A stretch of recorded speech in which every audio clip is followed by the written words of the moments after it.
We'd like to thank Coach Lake and his assistants and wish our Bobcats a homecoming victory tonight. At this time, we would like to introduce to you our 2022 Top 10 candidates and their parents. First up, we have Lainey Carpenter and Davion Barr. Lainey is escorted by her parents, Jennifer Lorenz and James Carpenter. Lainey is the president of the class of 2023, the treasurer of National Honor Society, the secretary of the Spanish Club, and the vice president of Student Council. She is also active in Ohio Model United Nations and Key Club. Lainey is a 5-year member of the Cambridge varsity dance team, where she currently serves as captain. She is also a 3-year letter winner in cheerleading and won her 4th varsity track and field letter in the spring. She is also a scholar athlete and has received an academic letter every year. Lainey plans to attend college, where she will major in environmental science and continue her dance career. Davion is escorted by his mother, Latoya Barr, his godmother, Amy Payton, and his godfather, Jason Payton. Davion is a 4-year letter winner in football, basketball, and baseball. He is active in the class of 2023. Next year, Davion plans to attend Marietta College to play football. Ladies and gentlemen, Lainey Carpenter and Davion Barr.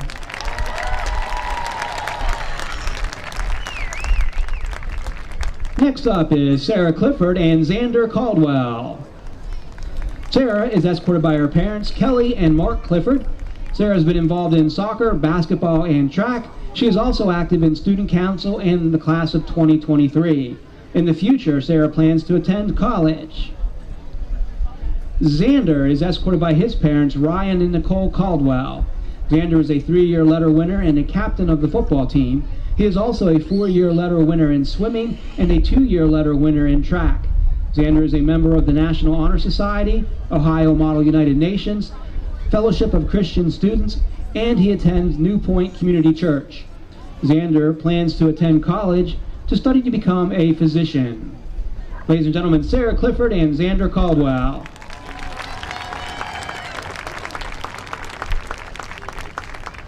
Next up, we have Riley Cooper and Owen Feldner.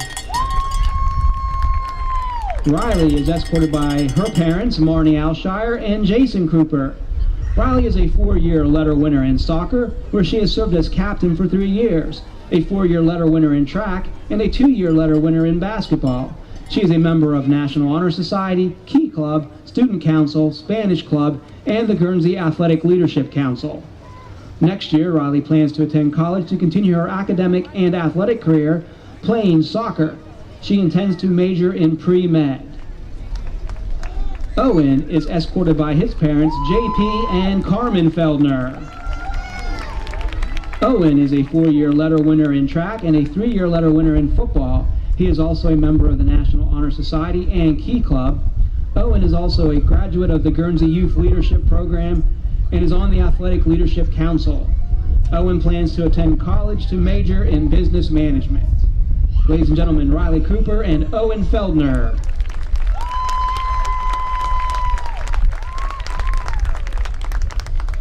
Next up, we have Josie Fabian and Caden Moore. Josie is escorted by her parents, Angela Bell and Scott Fabian.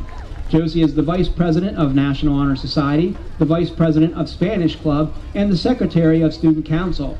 She is a member of the Key Club and the Ohio Model United Nations. She is also active in the class of 2023. Last year, Josie was a member of Guernsey Youth Leadership, is an EOS Council member, and is a Hobie alumni. She is going on her 2nd year being a Hobie staff member. Josie is also the captain of the Cambridge cheer team and is the co-captain of the Cambridge varsity dance team. She is a member of the track team and helps coach the Cambridge youth dance team. Josie plans to attend college and major in either aerospace engineering or astronomy. Whatever college she decides to go to, she wants to be on their dance team. Josie has always been interested in space, so her goal is to work at NASA, and in her free time, she wants to travel and experience the world. Caden is escorted by his parents, Brian and Tiffany Moore. Caden is the Vice President of the class of 2023 and is active in National Honor Society, Key Club, and Spanish Club. He is a 2-time captain of the football team, where he is also a 3-time letterman. He has also lettered for 4 years in basketball and 2 years in baseball. In the future, Caden plans to attend college to get a degree in construction management. Ladies and gentlemen, Josie Fabian and Caden Moore. Approaching now, we have Ryan Dunning and Anderson Ogle. Ryan is escorted by her parents, John and Kelly Dunning. Ryan is a member of the National Honor Society, Spanish Club, Student Council, Key Club, and Unity Presbyterian Church. She is active in the class of 2023, where she serves as the social chair. She is also a National Society of High School Scholars and plays both school and club volleyball. Ryan plans to further her education at an undecided university where she will obtain a degree in business. Anderson is escorted by his parents, Joe and Karen Ogle. Anderson is the president of the National Honor Society and the former president of the Key Club. He is a graduate of the Guernsey Youth Leadership Program and a member of Fellowship of Christian Athletes and Ohio Model United Nations. Anderson is also a scholar athlete and a member of the Athletic Leadership Council. He is a 3-year baseball letter winner and a 4-year football letter winner, where he has served as a captain for 2 years. In the future, Anderson plans to attend college to major in pre-med, obtaining an MD with a specialization in psychiatry. Ladies and gentlemen, Ryan Dunning and Anderson Ogle.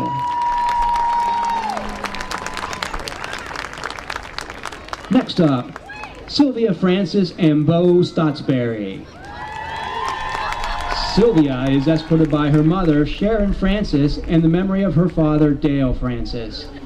Sylvia is a member of the National Honor Society and Spanish Club. She is also active in track and field and volleyball. Sylvia plans to attend Ohio University and major in nutrition and psychology to become a dietitian that specializes in eating disorders. Bo is escorted by his mother, Lindsay Rose, his stepdad, Dustin Rose, and his father, Brent Stotsberry. Bo is a member of the Cumberland Valley Kids 4-H Club. He's a 3-year letter winner in football and is currently one of the team captains. He's also a 3-year letter winner in both swimming and track, where he is a pole vaulter. In the spring, Bo plans to play tennis. He is also in his 2nd year of an apprenticeship with the local 495 Plumbers and Pipe Fitters Union. In the future, Bo plans on attending college, getting a good job, and buying a new truck. Ladies and gentlemen, Sylvia Francis and Bo Stotsberry. Approaching now is Braxton King and Trey Stotsberry. Braxton is escorted by her father, T.J. King, her grandmother, Jean Ainscoe, and the memory of her late mother, Jennifer Holdren. Braxton is the president of the Spanish Club, the secretary of the class of 2023, and the treasurer of the Student Council. She is also a member of the National Honor Society and Key Club. She is involved in FCCLA and is a member of the Cambridge varsity dance team. Braxton plans to attend a college or university and major in nursing. Trey is escorted by his mother, Lindsay Rose, his stepdad, Dustin Rose, and his father, Brent Stotsberry. Trey is active in 4-H and is a member of the Cumberland Valley Kids 4-H Club. He is a 3-year letter winner in football, where he is currently a captain.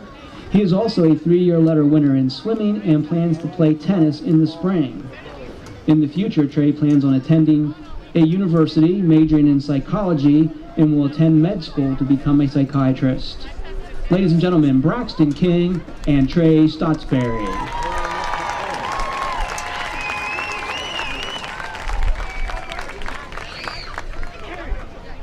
Next up, we have Alexis O'Donnell and Steeler Silvis. Alexis is on the Cambridge varsity dance team and is a member of the Key Club, Spanish Club, and National Honor Society. Alexis plans to attend The Ohio State University for the sonography program. Steeler is escorted by his parents, Debbie and Jimmy Silvis. Steeler has played 4 years of varsity soccer for Cambridge. He is also a member of the National Honor Society, the Fellowship of Christian Athletes, and the Stop 9 Church of Christ Youth Group. Steeler plans to attend a college of his choice to pursue a degree in criminal justice. Ladies and gentlemen, Alexis O'Donnell and Steeler Silvis.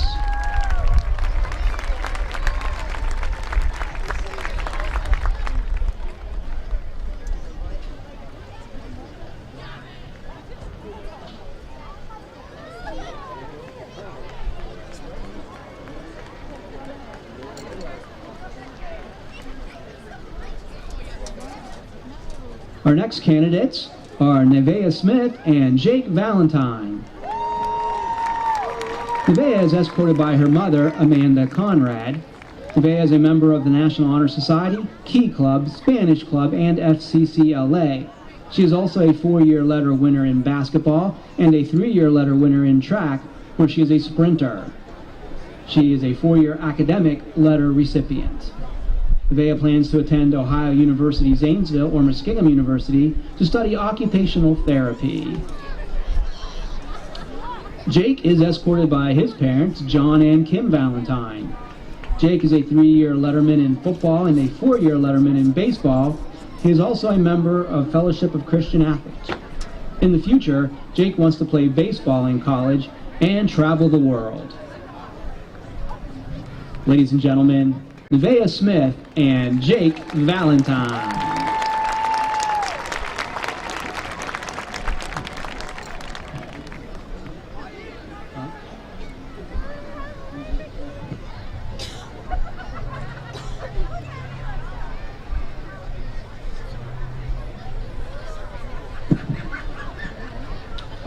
Next up, we have Kylie Taylor and Hunter Williams. Kylie is a 4-year varsity volleyball letter winner and a 3-year varsity tennis player. She ran track and field as well. Kylie is a member of Key Club, National Honor Society, Student Council, Spanish Club, the tennis team, and Ohio Model United Nations. She is a member of the First Baptist Church in Cambridge and is currently employed at the Forum. She has also worked for Modern Movement's hair salon. Kylie is our student section leader, and she would like to make a shout out to all the members of the Fagawi tribe. Kylie's future plans are to attend Otterbein University, where she will major in education or marketing. She then hopes to one day get married and have a family of her own. Kylie hopes to live in a big city one day and live a life that makes her happy. Kylie would like to thank her parents for always supporting her and encouraging her to do her best. She says she would not be the person she is today without them. She would also like to thank her older siblings for the consistent support and love through her high school years. Hunter is escorted by his parents, Tracy Lagnu Williams and Sam Williams and Stephanie Williams. Hunter is active in football, track and field, and Fellowship of Christian Athletes.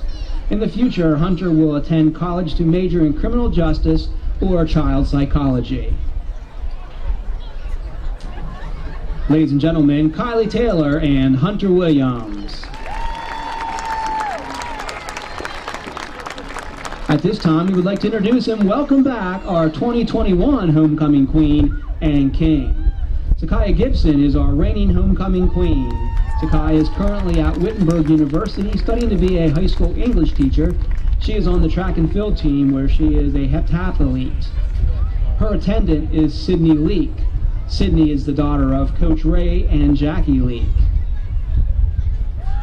Ladies and gentlemen, Zakiah Gibson.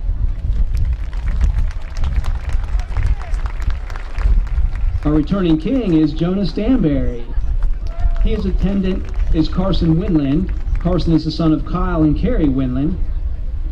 Jonah is currently at Wheeling University majoring in business administration. He is a sprinter for their track team. Let's have a round of applause for all our candidates, their families, and our reigning king and queen.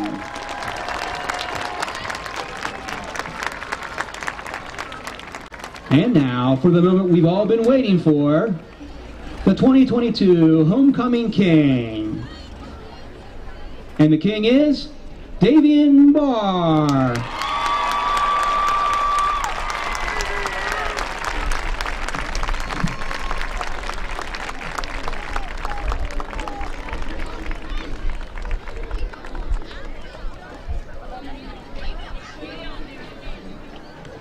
And now, the 2022 Homecoming Queen is Lainey Carpenter.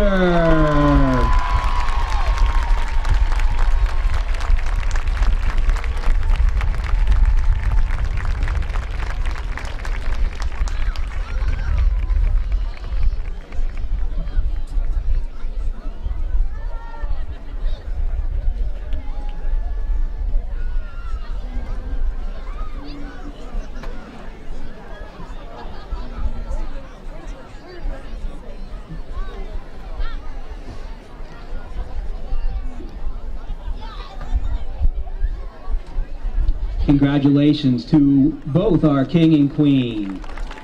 At this time,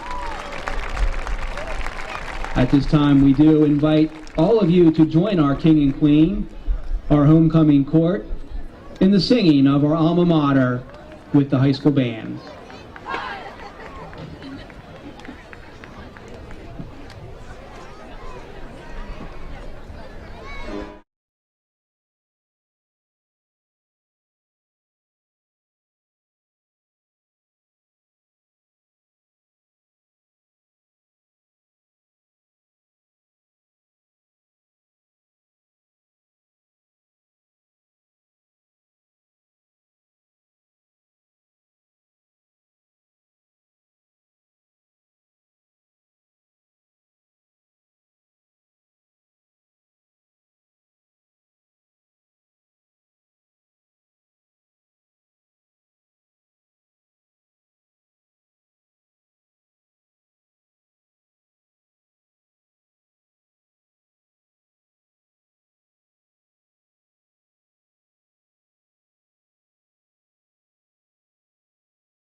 ABC Sports presents high school football. Today's game is brought to you by Doan Ford, patrons Buckeye Mutual Insurance, WB Green, West 40 Auto Sales, Southeastern Med, Abels, Valentine Insurance, AMG Vanadium, Wayne Garage Door, Papa John's Pizza, Galaxy Pizza, 209 Tire, and Guernsey County Children's Services.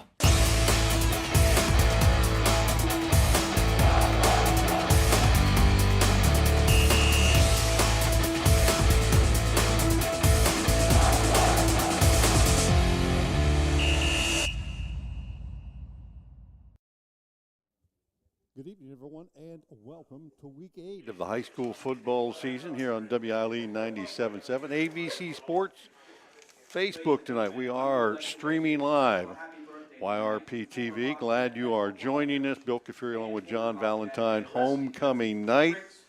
And those festivities just wrapping up on the field now. We want to congratulate the royalty, and that would be Queen Lainey Carpenter and the King Davion Barr. Fresh from sideline action, joining me, JV. Nice hustle up the steps, buddy. You haven't run steps like that in many years. Do I sound like I'm out of breath? I mean, I am in tip-top shape, brother. Yes, We're ready to go. Hey, pretty nice night for football in Week 8. We've been lucky so far this year. Of course, the Bobcats enjoying the use of the new field turf facility here. That makes it a little easier when the the weather conditions aren't very good, but tonight that's not a situation. It's crisp and cool and perfect night for high school football. Perfect night for high school football, no doubt. And like you said, we've been pretty fortunate so far. Haven't been too cold, hasn't been a lot of rain, those kind of things. A little chilly tonight, but it feels like high school football weather. It does, and the cracking of the pads will be happening here in just a few minutes. Cats come in at 5-2, Warren local at 2-5, and Cambridge a couple of huge wins the last couple of weeks. They picked up a come-from-behind win against Martins Ferry 2 weeks ago, 25-18 in a game they was a little bit sloppy, but they got good when they had to. Couple late drives put them ahead, and they were able to seal the deal there. And a big upset win on the road last week at Union local team that previously was undefeated. And the Cats hang a loss on the mare, 35-33, a nail-biter for Cambridge on the road, but one where the Cats clicked when they had to again. It became just one of those teams who had the ball last. Yeah, and going into it, we were all kind of under the impression that's exactly how it was going to play out. Whoever had the ball last was going to pull it out. You know, it's hard to say it's an upset. Yeah, just based on records, it's an upset. But look, Union Local started out 4-0 last year, and then they started playing some competition and lost 5 out of the last 6. So, you know, you could say it's an upset, and I get it. But I'm not taking anything away from Union Local by any means, because they are still a very good team, and they're still going to win a couple games, I think. However, Cambridge did put a complete game together offensively last week. Yep. You know, that two-headed monster that Union Local has running the ball is really tough to defend, but Cambridge's defense stepped up big time in several different occasions to be able to win that game. So tonight, a little bit opposite of that, because, you know, traditionally the last couple years, even though there's been a Taylor in the backfield at quarterback, you know, Warren has been an opportunity to run the ball. They like to run the ball because of All-State running back Jason Williams in the backfield. However, new coach this year, things are flipped around a little bit, and they're actually putting the ball up in the air a little bit more than last year when the Bobcats played them down in Vincent. Well, you talked about Trent Taylor, 6'6", 180-pound junior quarterback. He's thrown for about 1,200 yards on the season and 9 TDs, 8 interceptions. And, of course, Bobcats can counter that with a guy that maybe has slightly better statistics in Caden Moore, who at this point in the season has thrown for almost 1,800 yards, 21 touchdowns, 1 interception. He's added 6 rushing scores on the ground, and literally every time he throws the ball is a new record. And there's a couple tonight that he could pick up a couple more in his goodie bag. He had a great, really complete game last week. A couple throws kind of got away from him a little bit, but, you know, he's responsible for 5 TDs last week and really willed that team to a victory. So Cambridge certainly has some weapons. We talked about that all season long with some of the receivers. We're down a receiver this week, which is huge. One of his favorite targets in Devin Ogle. So a couple of those other guys are going to have to step up and make sure that they make up for Ogle being out of the lineup. Bobcats, as most teams are, dealing with some injuries this time of year. And, Warren, we were told tonight, is going to be missing a couple of guys as well. It is literally next man up time. You know, there's guys been practicing all year. You got to give them their shot, and sometimes you shuffle people around. But, you know, we've talked a few times this year. If there's a position that the Cats have lots of depth at, although it keeps getting chinked away at, right, is that wide receiver position, you know, with Davion Barr, who is the king tonight, but he leads them with 565 yards, 9 TDs. But you've got Owen Feldner, who's been in and out. He's got a touchdown and well over 100 yards. Xander Caldwell, almost 200 yards receiving, another 3 touchdowns. He averages 18 yards a catch. Feldner, 22 yards a catch. You got guys that are capable of getting down the field. And let's not even talk about the 2 guys that come in and out of the backfield, and Trey Stotsberry and Bo Stotsberry, who both have been good receivers, and Trey particularly has been kind of Cambridge's rushing attack on the season. So the Cats have plenty of other weapons, and it's just a matter of – and one of the things we've said all year too, Caden Moore has been very good about reading defenses and knowing where to go with the ball. Certainly has improved in that category, even compared to last year. You can see the progression. If you watch some of the huddle video and some of the highlights on Storied Rivals, those kind of things, you can see his progression, how he's looking off DBs and those kind of things. So he's certainly made some strides this year, and tonight, I would expect more of the same, because if there's a deficiency in Warren's defense, it is that pass coverage. So, it sets up good for the Bobcats for a W on homecoming. We talked a little bit about what these teams have done throughout the season. Cats come in at 5-2, Warren local at 2-5, both in Division 4, Region 15. Cambridge currently, on the strength of their last 2 victories, has moved up to number 9 in the region. Right behind Indian Valley at 8. Sitting atop the region is Steubenville. St. Clairsville, who's still down the road to play, sits there at number 4. So, that's something, too, that the Cats can look forward to. They win 2 of the next 3, and possibly 3 of those, they're probably looking at a home game week 11. Huh? Well, they're going to have to win. They're going to have to beat St. Clairsville to get that home game. To guarantee a home game, they're going to have to get St. Clairsville, just because the main fact that they're going to get enough second-level points to be able to do that. It's going to be really tough. Even winning 2 of 3, which I think is where they should be, it's going to be tough to be able to be in that top 8. So, win 2 of 3. Really 1 of 3, and you're guaranteed a spot in the playoffs, but they're probably going to be in that bottom. And you wonder what happens to some of those teams ahead of them, too. They've got 3 games to play, too, and there's some tough matchups there. New Lexington playing within the MVL. There's always teams there that down the stretch, you're kind of trading points back and forth, but at the same time, you might make the playoffs, but do you hold your position and hold that home event? And, the Cats kind of control their own destiny in that regard.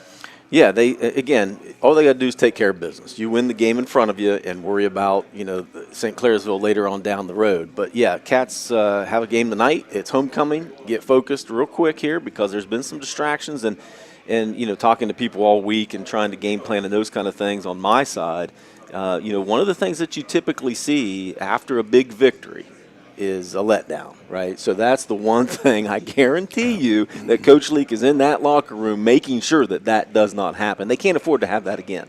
A lot of festivities this week, parades, assemblies, the pregame festivities tonight, but it's all revolving around what's going to happen here in just a couple of minutes. Once again, congratulating the Queen, Laney Carpenter, and the King, Davion Barr. Pregame brought to you by Mass Tires tonight in Pleasant City. They should be your first stop for all your tire needs. We're going to take a quick break. We'll come back, take a look at tonight's lineups and the opening kick right after these messages.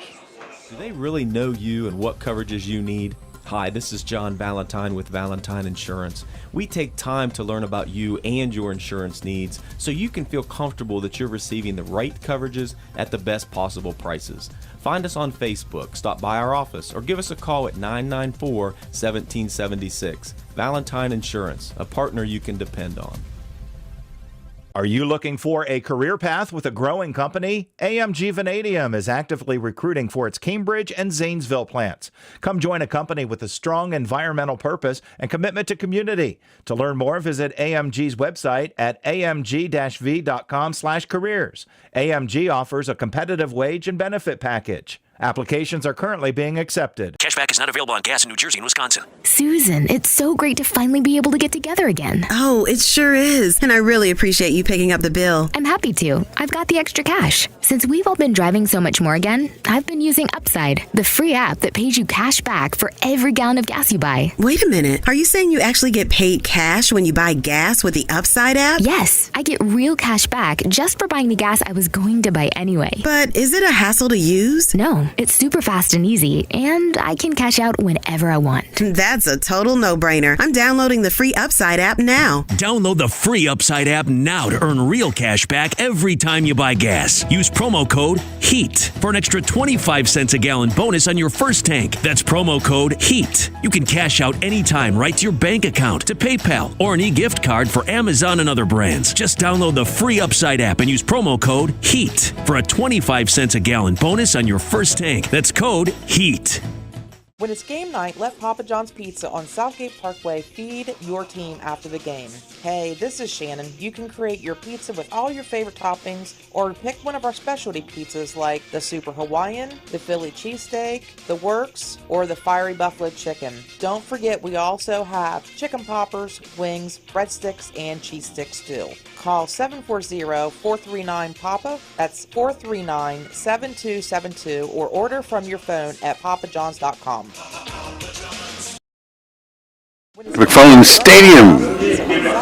Homecoming continues here. I want to thank Mass Tires for sponsoring our pregame. The Warren local Warriors won the toss. They elected to defer, so the Cats will have the ball first. Andy Ogle back in action tonight on the offensive line, along with Hunter Williams, Angelo Rocco, Connor Mobilini, Caden Dillon, and a host of wide receivers that include Davian Barr, Owen Feldner, Xander Caldwell, Trey Stotsberry, and Bo Stotsberry, led by Caden Moore. All of our kickoffs tonight brought to you by Valentine Insurance on Southgate Parkway in Cambridge.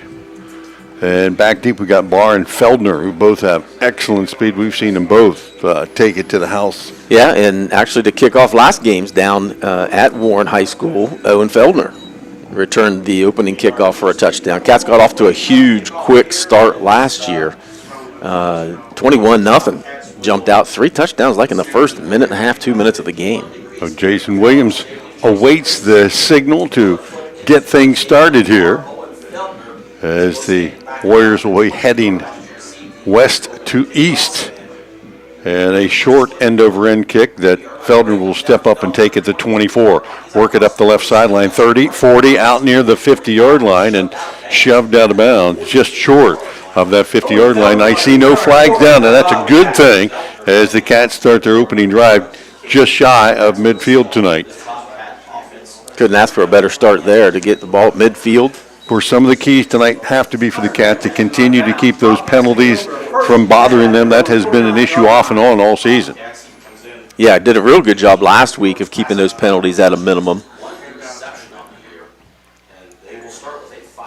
So Jason Williams will move in at the nose guard spot, a 3-5 look, back to pass. Moore, flush from the pocket, flips it out in the right flat, has his man right there. Bo Stotsberry hauls it in down inside the 35 of the Warriors. And the Bobcats have a 1st and 10 and all first downs by the Bobcats tonight, sponsored by WB Green Insurance Company of Cambridge. Great read there by Caden, and good for Bo just to kind of hang out there. And, the defender had to make a choice, either come up and stop the quarterback from running or stay with the receiver, and he decided to go with Caden. Left Bo wide open. Cats stay 5 wide, 3 to the left. Again to Stotsberry, left flat. Tried to break through one tackle and then stiffed right there. Aiden Strawler came up. Landon Fairbanks made the stop out there in that left flat. A gain of about 3, but it looked like there was going to be a lot more there when Bo Stotsberry caught that ball. Yeah, timing was off a little bit because the pass was a little bit high, and Bo kind of had to catch himself. So the Cats have Feldner in the lone receiver set down the left side. Moore dropped back to pass again, flush to his right, throws it across and bounces one in front of his intended receiver down near the 20-yard line. I think that was Xander Caldwell. And you have to respect Moore's ability to run the ball. He's rushed for over 260 yards and 6 touchdowns this year, and he's got the attention of the defense already. Yeah, I mean, he leads in attempts and touchdowns, so you have to know where he's at all times. 5 wide, 3 to the right side. That's the wide side for the Cats facing 3rd and 7. First drive of the night. Moore looks to his right, now flush to his left, steps up, and he's going to go down all the way back at the 35-yard line, and that'll be a 4th down situation for the Cats, and probably not a situation where you're going to punt it, and probably outside of the range for Lucas Parsons, so look for the Cats to line up and go for it. Yeah, but you also don't want to put your offense and your team in a bad situation to start the game off either. I mean, you're at the 35-yard line. We've seen more in these situations. Rugby kick it and maybe put it down inside the 10. Yeah, at worst case scenario, they complete the pass, you hope, inside the sticks, and it's like a 10-yard, 15-yard punt. 4th and about 12, 13 here, as Moore will roll to his right, has the option to throw or punt, fires it down the field, has a man wide open, and that is caught by Xander Caldwell. Did he stay in bounds? Yes, he did. The officials are marking him inside the 10-yard line. He was all alone. If that pass is further in bounds, he catches it and walks into the end zone. Yeah, nobody was around him. How they lost Xander, I don't know. I don't know. He's a big guy out there, but the Cats have 1st and goal down at the 6-yard line. Another WB Green Insurance 1st down, and the Cats now with Stotsberry in the backfield. He'll take the handoff straight ahead, dragging defenders inside the 5 down near the 3. It will be 2nd and goal for the Cats. So taking the opening drive with good field position, and Cambridge knocking on the door to get the first points on the board. Caldwell, Stotsberry, and Barr wide to the right. two receivers split to the left, and Moore, a low snap, takes it, keeps it inside the 5, sidesteps a couple of guys, but just ran out of room there. That play off base a little bit to begin with that low snap. It was designed to be a run right away, but that slowed things down. Yeah, I think it was supposed to be a draw anyway, but the timing, again, just like that pass to Bo, that second pass, timing was off a little bit when it hits the ground back at the quarterback. Cats bring in another offensive lineman, something we haven't seen him do a lot in this situation. Jacob Briggs will check in one of the receivers out, so almost a tight end situation, 2 tight end look, and 2 backs in the backfield on either side of Moore, and then a flag comes in, and there was still time left on the play clock. Let's see what the call is here.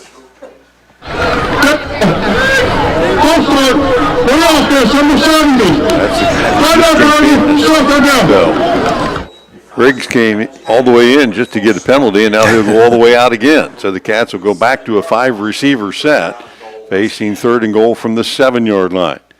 5 wide look, and again movement up front. And let's see, this time it looked like one of the defenders might have been in the neutral zone here. Well, the defense certainly jumped and knocked poor Angelo Rocco all the way back, but the officials are coming together to make sure they get the call. And did Rocco pick up the ball? Good ball. Full start. Good offense, number 52.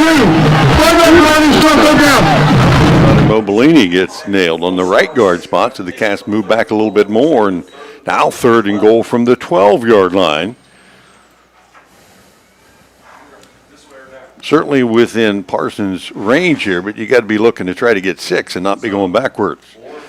Bunch formation to the left, Moore looking that way. Now flush back to his right, nobody there. Then fires it in the corner of the end zone. That one picked off by the defense. So he threw way too late and lobbed too much air under that, trying to get it to Caldwell in the corner. And that drive will come to naught as the Cats throw an INT in the end zone. Cressy with the interception, number 11. And the Bobcat drive looked pretty impressive till back-to-back penalties. Yeah, back-to-back penalties, and then a bad decision there by Caden. Just take what the defense gives you, live to fight another day, and try to get those 3 points instead of trying to force it. 3 would be better than none, and the Cats come away with none. Just his 2nd interception all year, but it came at a bad time. So Trent Taylor brings his team on the field, and they're in a 2 tight end look. Couple of running backs in the backfield with him. Offset to the right. Power look, and they'll hand it off to the deep back straight ahead. That is Jason Williams, and they'll bang it out across the 20-yard line and pick up about 3 on that first down carry, give him 4. Clearly a power look that time, and Taylor's going to get a lot of miles in tonight, running to the sideline, picking up the play, and running back out to the huddle. No other substitutions on this play offensively. 2nd and 6. Williams again, the deep back, and Taylor out of the gun. He'll offset the 2 blocking backs to his left. And work Williams off the left side. Cats meet him at the line of scrimmage. He'll pick up a couple of more, get it out to about the 27, and bring up a 3rd down and 3.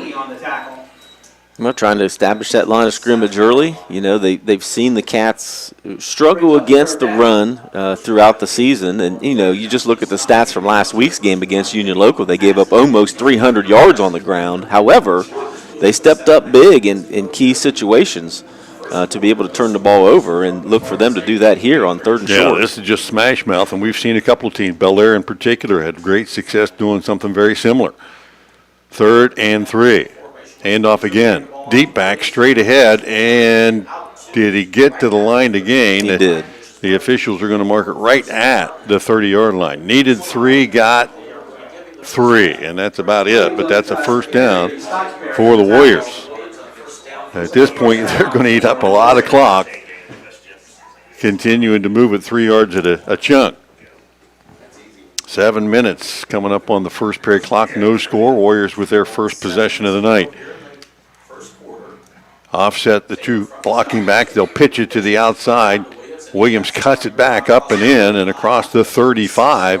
A gain of about 6 there as the Cats try to make adjustments defensively to get a little more physical people up front, because it's clear that the strategy that the Warriors are going to employ tonight is just pounded away. Well, you know, and that's a good strategy for several reasons. Obviously, the Cats struggle against the run, but it also keeps the ball out of the offense, which is, you know, the Cats' biggest weapon. Cats moved it right down the field and into red zone territory, only to have an interception stall their opening drive. 2nd down and 4. One split receiver to the right, handoff straight ahead again. Williams will be stuffed in the backfield this time. Good penetration by the Bobcat. First contact looked that time like number 19 for the Cats, Connor Myers. It was actually Mobo. Yep, yeah. Mobo got back there first, and you know Mobo's so quick off that defensive line. That was one of the adjustments that the Bobcats made this year, was to try to take advantage of Mobo's quickness. He loves to hit people, right? He's a Mobo, but to take advantage of his quickness by putting him on that defensive end has really paid dividends this year. Is it true? Is there any truth to the fact that he hit the doctor when he was born? I don't know. He may have. He might have. He might have kicked him. 3rd and 5. Play action. Rolling to his left. Taylor fires it across his body. Tipped and out of the hands of a defender. That ball thrown way behind his intended receiver. And it's going to bring up 4th down. And just like last week, Cats bend a little bit, but they don't break. They step up when they need to, and to cause a 3 and out here. So Feldner and Barr back deep. Williams, who does a little bit of everything on this team. He's the kicker and the punter, runs the ball all the time. He's back in punt formation inside his own 25-yard line. Low snap, steps into it, spiraling kick that Feldner takes at his own 40 straight up the field and then hit pretty good at the 47, but once again, Cambridge is going to enjoy great field position just short of midfield. No score with 5:26 left in this opening period. You know what? The best part about that, Owen didn't hesitate. He stepped right up and caught that ball. That was a nice spiraling punt, too. If that would have hit the ground, it probably would have rolled 20 yards. Hey, Mike Snidely listened to us tonight. Uh-oh. He gets a night off tonight. Him and Major hanging out. No WVA on tonight, so they're going to watch the Cats. Good deal there. Glad to have you. 1st and 10 Cambridge from the 47. Again, an open backfield, and Moore looks to his right. Nothing there. Comes back to the left. Still nobody available. Fires it out in the right flat and has Bo Stotsberry, who got in behind the linebackers, who didn't get good depth there. And Stotsberry hauls it in and gets it inside the 40 for a WB Green first down.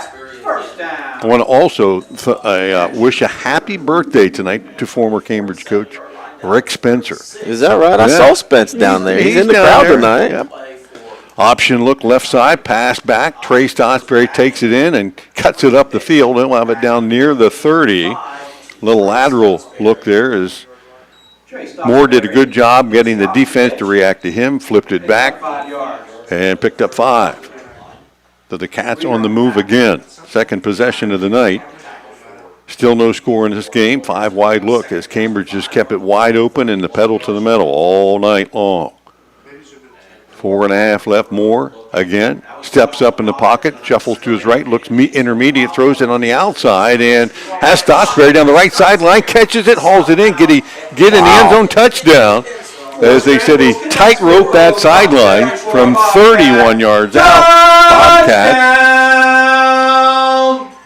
score the TD from Moore to Bo Stotsberry, just his second score of the season. And that ball kind of floated around. I thought the defender was going to make a play on it, but somehow the defender got turned around, lost sight of the ball, and by the time he got turned back around, it was in Bo's hands. Parsons on for the extra point attempt, gets it up and good. And the Cats, with 4:25 left here in the opening period, lead it 7-0. We'll take a quick 30-second break and be back right after this. If you're having any problems with your heating system, you want someone who will be there right away to help. This is Russ Abels. At Abels, we provide emergency service for any brand of heating cooling system 24 hours a day, 7 days a week. Call us. We promise to get you up and running quickly and professionally.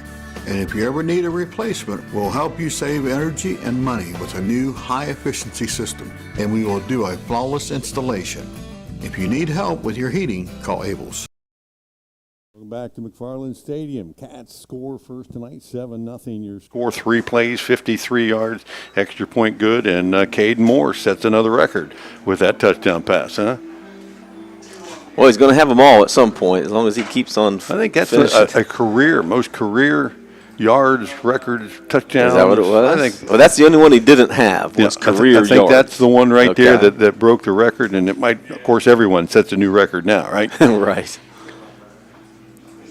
Valentine Insurance kickoff coming up. Parsons approaches. He'll squib this one, bounces it to 30, and then a flag comes in. I think one of the Cambridge players offsides on the kicking team. Indeed, they were. That ball on one hop, right, to Jason Williams. I don't know if that's the guy you want to get it to because he's carried the ball a lot already tonight pretty successfully. Well, he's their biggest offensive weapon, not just running the ball, but he's also got 17 receptions and leads second on the team in receptions and yards. He does a little bit of everything. So actually, the Cats will get to redo the Valentine Insurance kickoff, so our sponsor gets a double dip on. Well, and that's on okay. I mean, that's the good part about that play. The bad part is it's the Cats' third penalty and already. They got to move back 5 here. So Williams standing at his own 19. Caught that last one on the one hop on the run.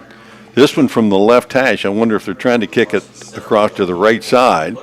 And indeed they are, this time across to the right, but it didn't get that far. And Williams will come up and take it to 30, out near the 40.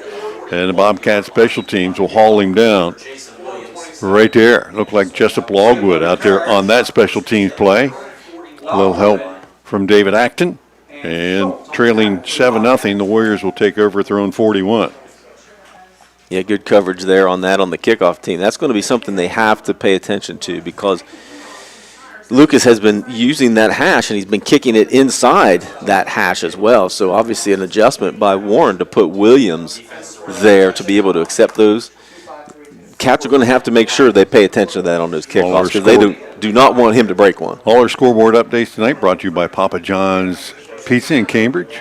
And once again, Warren comes out in that power look. Out of the pistol, they'll toss it to Williams, left side, trying to get to the corner.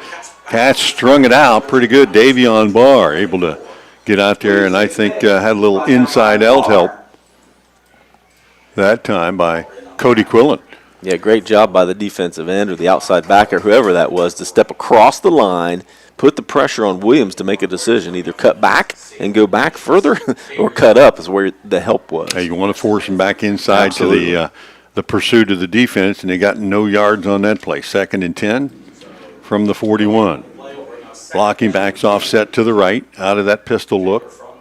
Taylor straight ahead this time to Williams. Bends it off right tackle. Not going to happen here.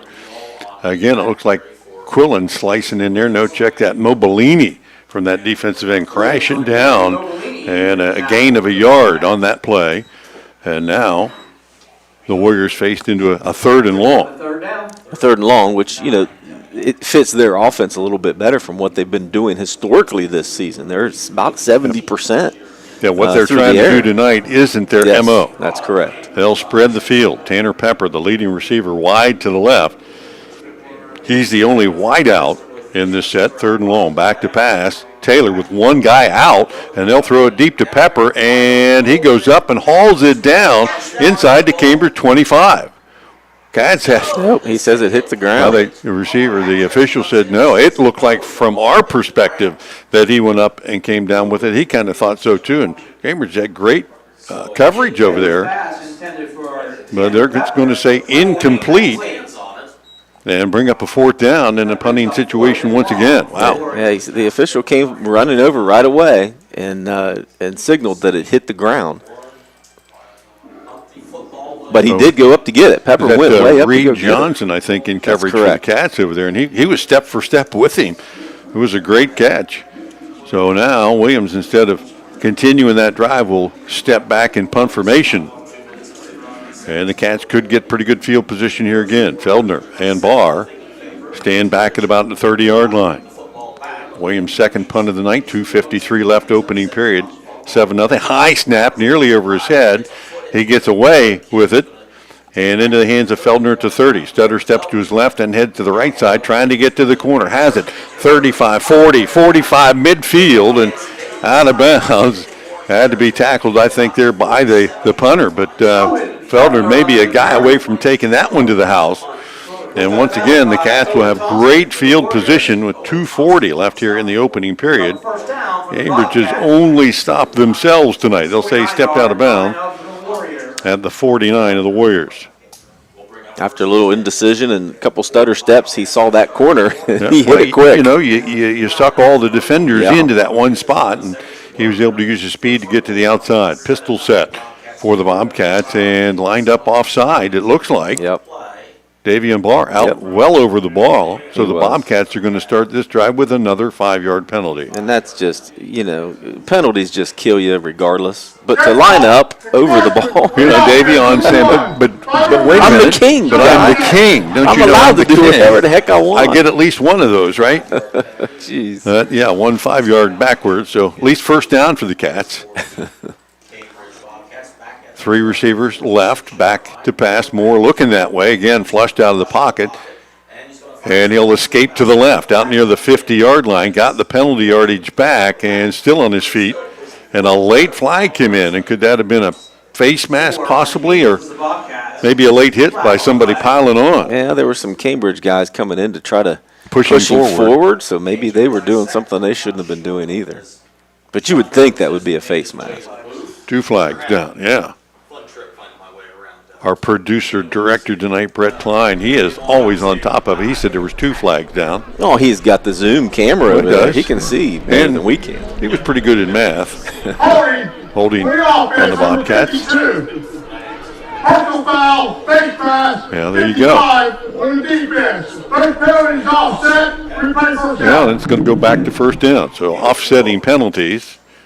And don't ever question Brett and his eagle eye. He was correct there with both penalties, and they went both ways.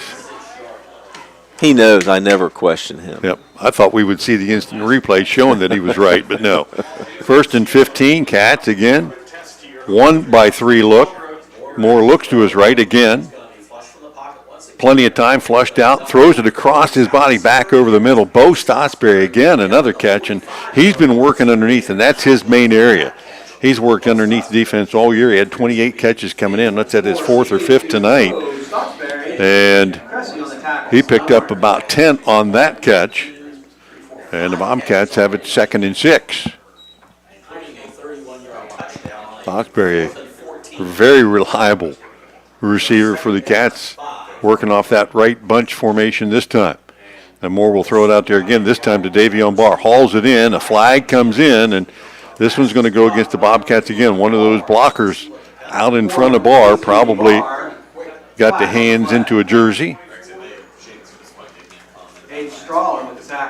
Short gain on the play, and got to expect that Warren would probably accept this penalty.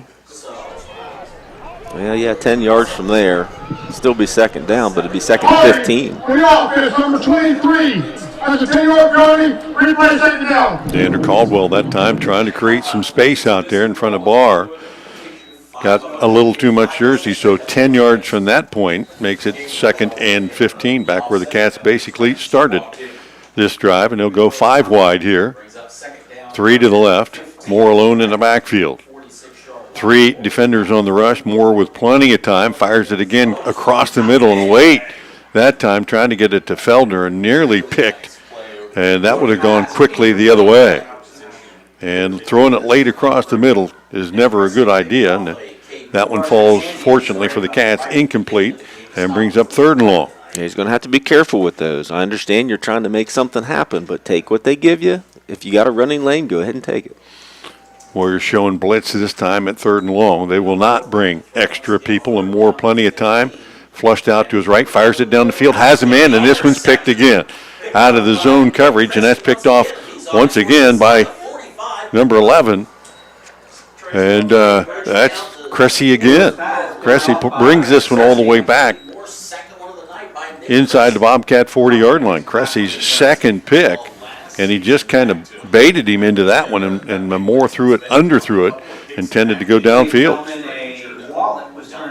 Yeah, just two bad decisions there by Caden. Again, trying to make more happen than he should. We got the replay, if you're watching with us on the live stream, as Moore tried to throw it over Cressy, and just didn't get enough on that one. Well, and when you're throwing off your back foot on the run, you don't have as much behind it, right? So he doesn't have as much juice behind it, so it's going to flutter a little bit. He's going to have to stick his foot in the ground and get his weight behind it and throw a dart. Warren with their best field position of the night at the Cambridge 39, trailing 7-0. Handoff straight ahead. Williams spins away from two defenders. Burgess hit him in the backfield along with Mayle. And he spun away from them and picked up positive yards down to about the 37, a gain of 2. But he should have been nailed for a loss on that play. Yeah, definitely had him in the backfield. And that was number 22. That was Landon Fairbanks.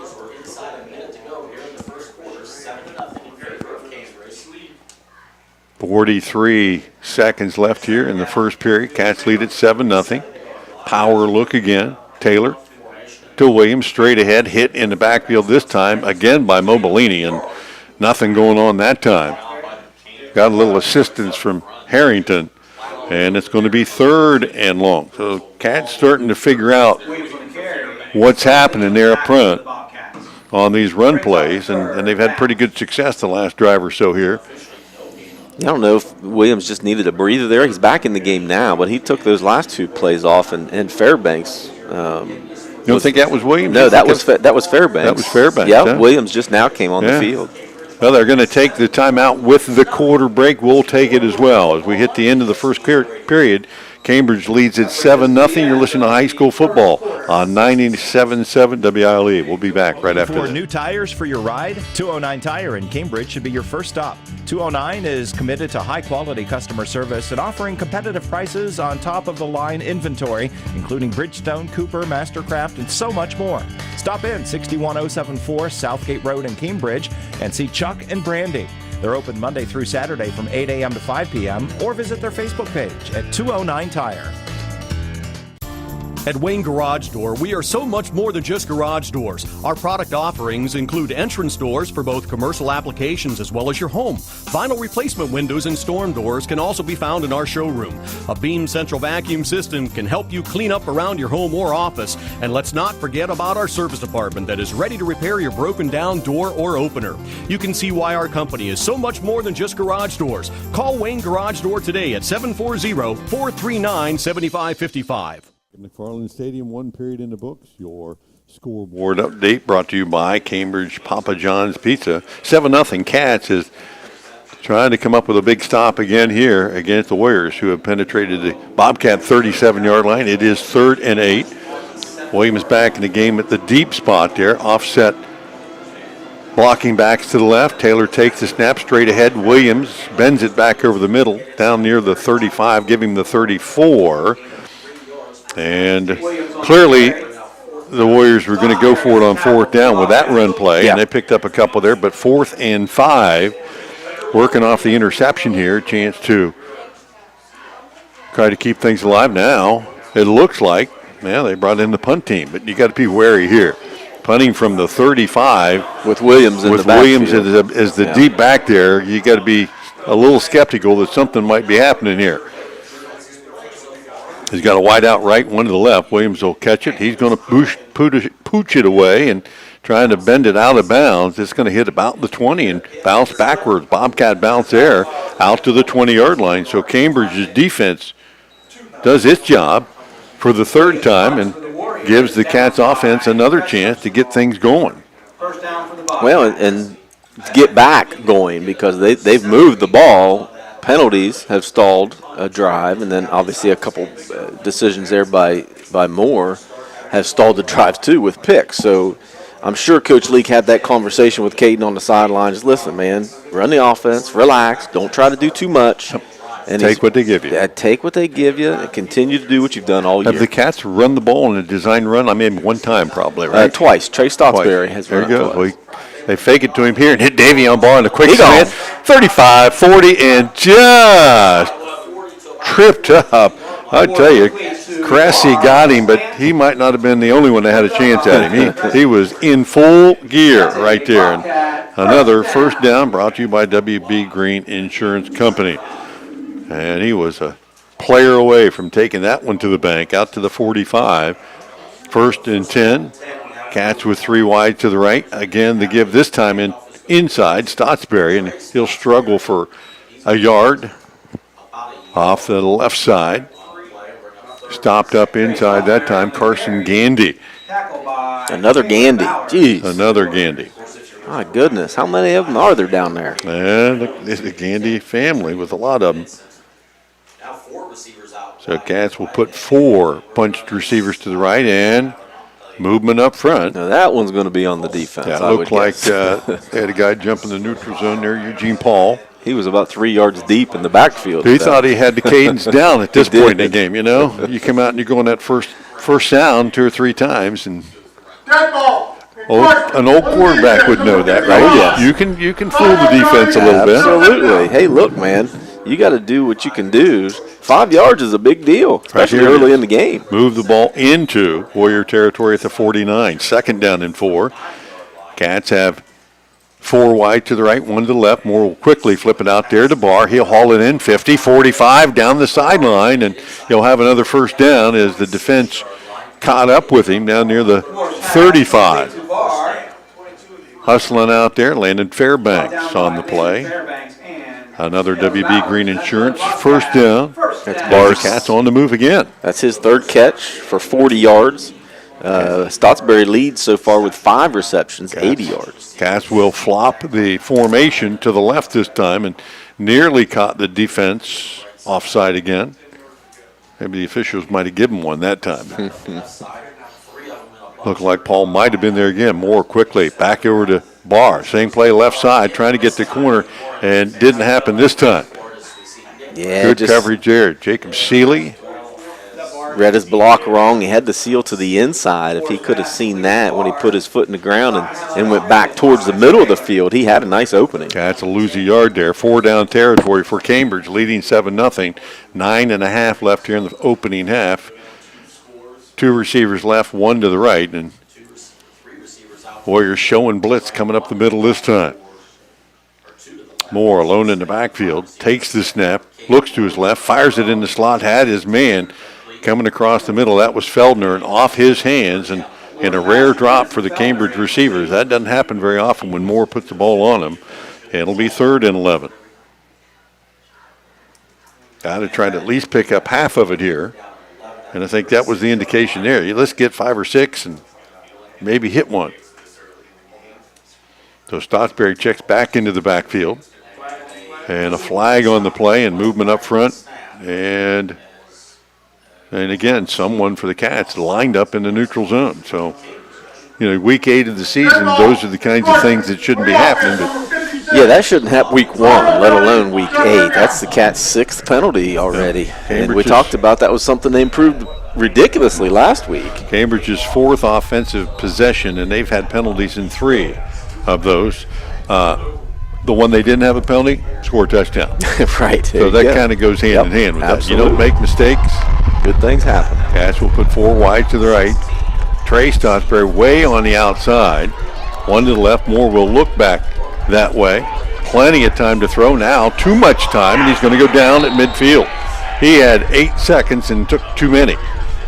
You just can't keep those guys out that long. I don't care how many are rushing. And good coverage by the defense. For the Warriors. And it will be 4th down. 4th and long for the Bobcats.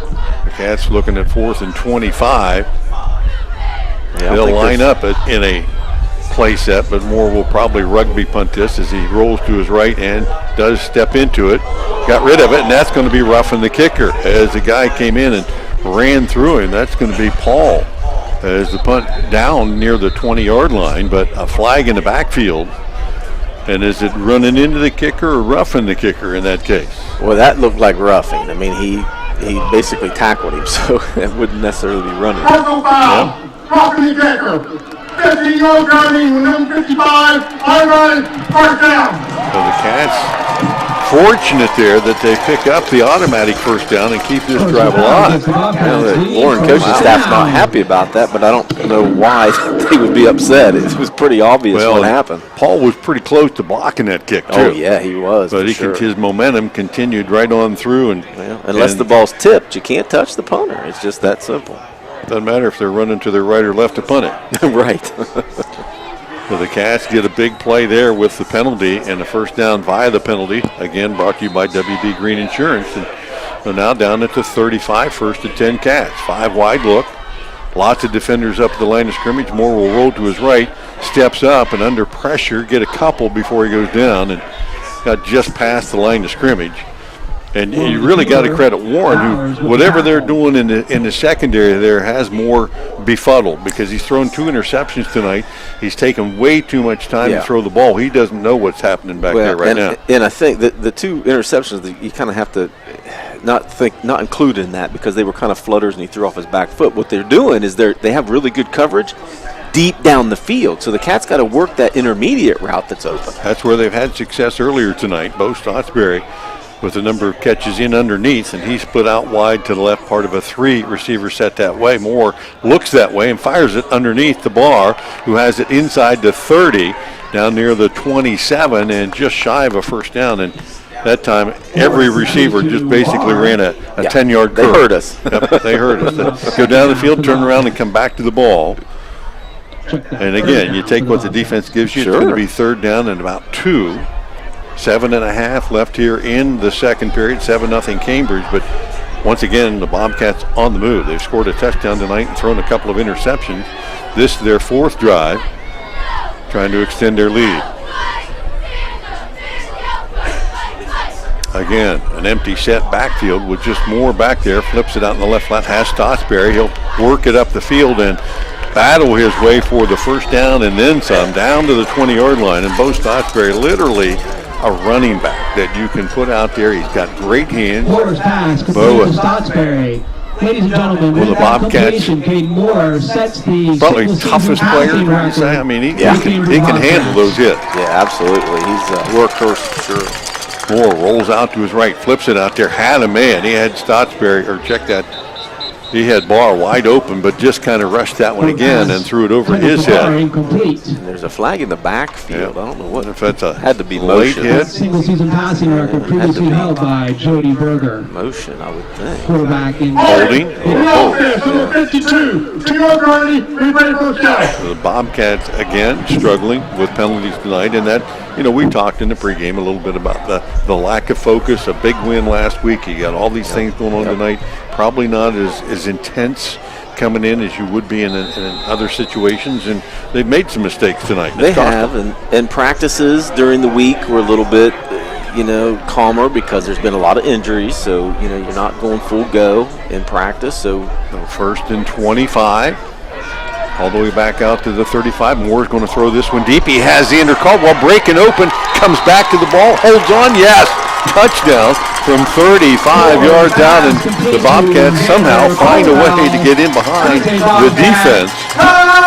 Touchdown! 35-yard TD. Pass Moore to Xander Caldwell. And Caldwell's 4th touchdown of the season. Well, he threw it up for grabs, and luckily, again, Xander was quick enough to beat his defender. Extra point attempt is up and good by Parsons, and the Bobcats do indeed extend their lead. 6:41 left here in the first half. Cambridge leads at 14-0. We'll be back in 30 seconds. Are you looking for a way to make a positive difference in a child's life? Hi, my name is Alicia Mallett, and I'm the Foster Care Program Coordinator for Guernsey County Children's Services. There are children right here in your community who need a temporary or permanent home through foster care or adoption. Are you ready to be that home for them? For more information on how to become a foster or adoptive parent, please call 740-439-5555. The children in our community are counting on you. Back in McFarland Stadium, your scoreboard update brought to you by Cambridge Papa John's. 14-0 Bobcats.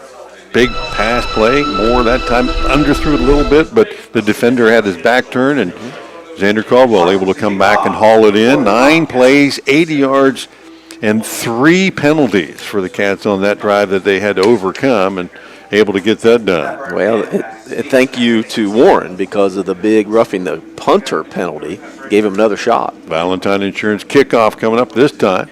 Parsons kicks it deep. Williams will haul it in at the 10-yard line, work his way up the field, 20, 25 out to the right. Check that. That's not Williams. That's Fairbanks once again. Double twos, not single twos. I don't know why I'm seeing double. I wasn't with you in the pregame.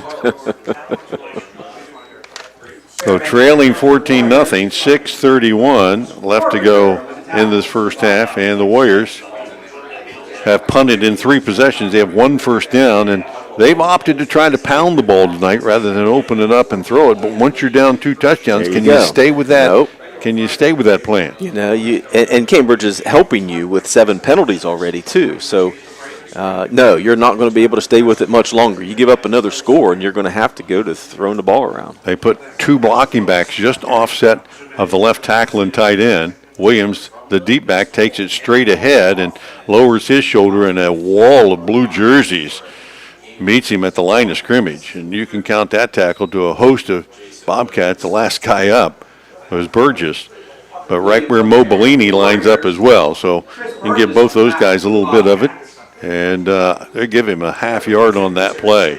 Now Williams on the season, he's averaging almost 9 yards a carry. Tonight, 8 carries, 13 yards. They've been tough yards. You had a couple of early carries that were pretty good, but from that first couple drives on, the Cats have been all over him. They'll offset it to the right side. They'll pitch it to him that way, trying to get to the edge. Cats will force him to turn back, and Trey Stottsbury, the defender, on the first hit that time. And again, not much there for Williams, as the Warriors figured to stick with this game plan, at least for the first 2 plays. Now 3rd and 8. Now let's see if they spread things out here and give Taylor a chance to throw. He's thrown for nearly 1,200 yards this year through 7 weeks. And he likes number 1, Tanner Pepper, who split wide to the left. And he is a single receiver out there, and the Cats will single up on him. And it will be play action. Pepper rolling out to his left, and that ball thrown over his head. As good coverage by the Bobcats that time. Isaiah Mayo. Yeah, great coverage there by Mayo. Warren only had 2 outlets on that. They had the running back coming out of the backfield in the flats, and then the deep ball to Pepper. You figured they'd have brought somebody else on the backside. Just ran a deep out, and Taylor just tried to hit him on the timing pass, and it was not there. So Williams back to punt for the 4th time, and Feldner, Barr stand back at their own 25. Williams will hit this one short, floater near the 40-yard line that will bounce well out of bounds. And so with 5:02 left, the Cats leading 14-0. They're going to have pretty good field position again. Worst position the Cats have had tonight was at their own 20 on the last drive, and they went 9 plays and overcame a couple of penalties there to score the touchdown. It'd be nice to put one more in the end zone, at least one more in the end zone here before halftime. They got 5 minutes to do it. With all their timeouts, start at their own 40-yard line. Caden Moore's thrown a couple of first-half touchdowns. One to Bo Stottsbury from 31 yards out, and Xander Caldwell from 35 out. The Cats will start this drive 60 yards away. Trey Stottsbury will join Caden Moore in the backfield from the left hash. Glad you're joining us tonight on 97.7 and our ABC Sports page. Middle screen, there comes to Davion Barr on the jailbreak, 40, 45, out near the 50, still on his feet. A flag comes in near midfield. So Barr able to get ahead for what would be a first down, but hold the bus, my friend. For the Warriors with the flag on the play. With all that action and people going all different ways, it's got to be a hold. You got people running different directions, and you could tell Moore immediately was dropping back, setting up that middle screen, and the defense was chasing him. And let's see what the penalty is. Sideline warning. Just a warning. Just a warning. We'll take it. So the play stands, and the Bobcats pick up 15, and another WB Green Insurance first down, all the way down to the 45 of the Warriors. 4:49 left. So Davion Barr's dance routine stands. He was diving and dipping all the way through. He was. Got to make sure you hold on to that ball with all that action. Split out to the right. Cats get the defense again.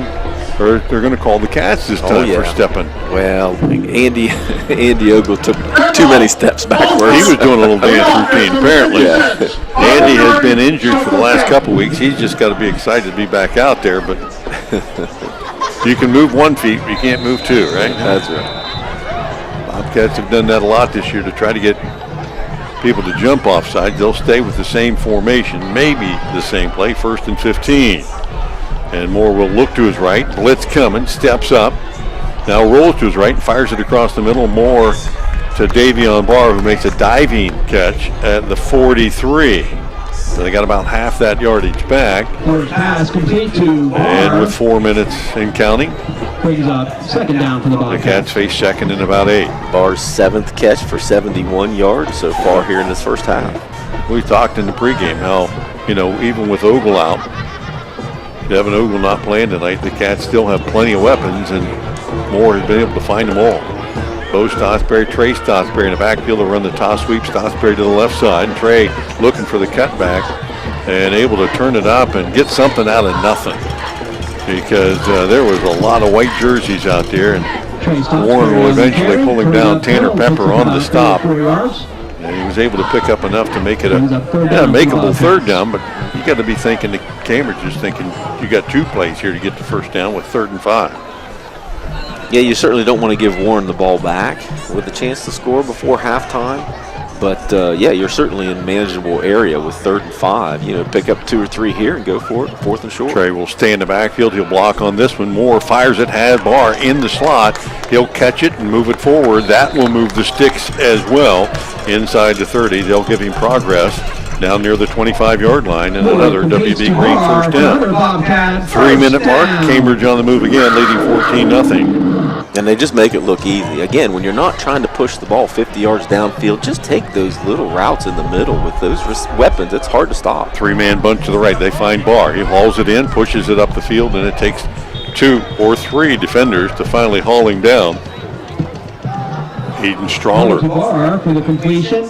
Jacob Seeley among them, but Jacob Seeley, a gain of about 6 on the play. For the Warriors. I don't know what and I'm sure Charlie Ford probably has it, what the single game reception record probably is, but I got to imagine it would be a double-digit reception, as he was peppered with the ball a lot by Jody Berger. Jody may know that. He could tell you someday, huh? Like in 10 seconds. We still relive those memories quite often, Jody and I absolutely. do. Play clock stopped here at 15 as the officials confer, and a penalty marks it off from the encroachment. So that will be an automatic 1st down for the Bobcats via the penalty.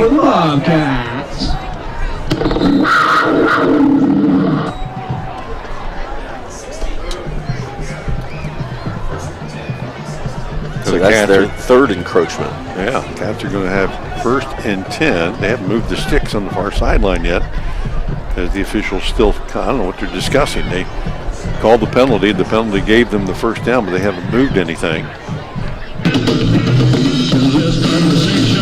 There's still a discussion on the field.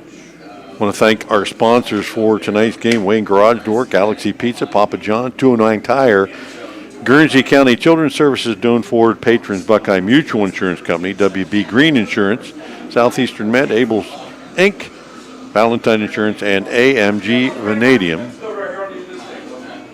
So looking at the official records for Cambridge football, I don't see... The down stake moved. We'll be short with the 2nd down. Short of the 1st down. So they respotted the ball, and it will be short of the 1st down. On our records, it doesn't show number of catches in a game. Huh. We've got season and career, but not game. Wow, that's so unusual. We'll find that out. I'm sure we'll find that out.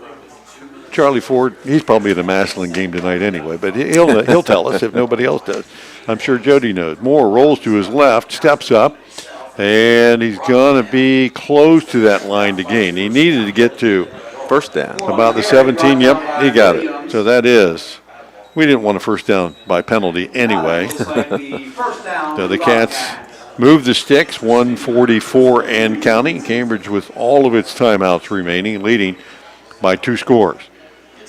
In the red zone from the 16-yard line. Trey Stosberry offset to the left. The Cats will check the defensive lineman, check the sideline. Is there a play change? Maybe. Moore, quick snap, looks down the middle, fires it down the middle, has Barr at the goal line, touchdown. Davion Barr right at the goal line, went up high, pulled it down from 16 yards out. The Cats put another 6 on the board. So Davion Barr gets to celebrate not only being the king, but picking up a touchdown. And the Cats will extend their lead with Parsons on for the extra point attempt. And he kicks it up. And perfect. Automatic Grammatica. 1:15 left here in the first half. Bobcat 21. Warriors nothing. We'll be back right after this. Galaxy Pizza of Byesville and Cambridge features fresh-made dough and fresh-cut veggies on their products every day.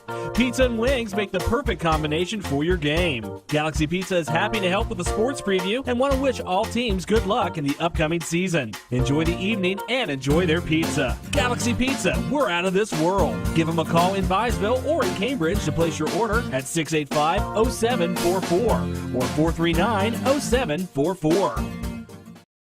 Back at McFarland Stadium, your scoreboard update brought to you by Cambridge Papa John's Pizza, 21-0. Bobcats, a 8-play, 60-yard drive. Cats started that drive with 5 minutes left, end it with 1:15. And the last 16 yards, more to Davion Barr right at the goal line. And his 3rd touchdown pass tonight for Caden Moore. Valentine Insurance kickoff as a squibber this time and over the head of the up backs. And picked up by one of the deep backs near the 20-yard line and up the right sideline. Squirming free. It looked like Fairbanks. Fairbanks on the return for the Warriors. And he'll give the Warriors pretty good field position. They trail at 21-0, and you got to figure at some point they want to open that offense up a little bit, and probably no better time than right now. They got all 3 timeouts. 1:07 left in the half, and they've got the ball just shy of midfield at the 44-yard line. For sure they're going to have to do it now, right, with a minute to go. And they got a quick strike offense. I mean, they deferred, too, so they'll get the first possession of the second half. But they got to be thinking, let's get some points here at the end. So they will spread the field. 3-by-1 set, 3 to the left. Taylor will take the snap, looking back to his right, step up, fire it deep down the right sideline. That ball hangs in the air. Jump ball, as there's 2 defenders there and a receiver. And it falls incomplete. Pepper, the intended receiver. Eli Edwards there, Stottsberry there. Bobcats had several defenders on the spot, and Taylor will air that out a little bit. He'll show you the arm that he's got. He's a big guy. He's about 6'6", and a real good basketball player there for Warren. But, he's got an arm, and his older brother had a rocket for an arm, too. 3 receivers to the left, again Pepper to the right, and again Taylor will look that way, then tries to slip his running back out, does. Williams off the right side in a short right flat will haul that in. They had a little screen pass set up for him, and he'll get it up the right sideline and out of bounds, short of the line to gain though. 53 left on the halftime clock, and it will be 3rd down and 3. Trying to keep the drive alive and try to add points before halftime. Warren back on the move here. Again, the 3-by-1 look. Williams, the deep back, behind Taylor. Taylor again, back to pass. Pressure and up and blocking the ball. Coming off the edge that time, Xander Caldwell. And he has been one of the Cambridge's leaders defensively.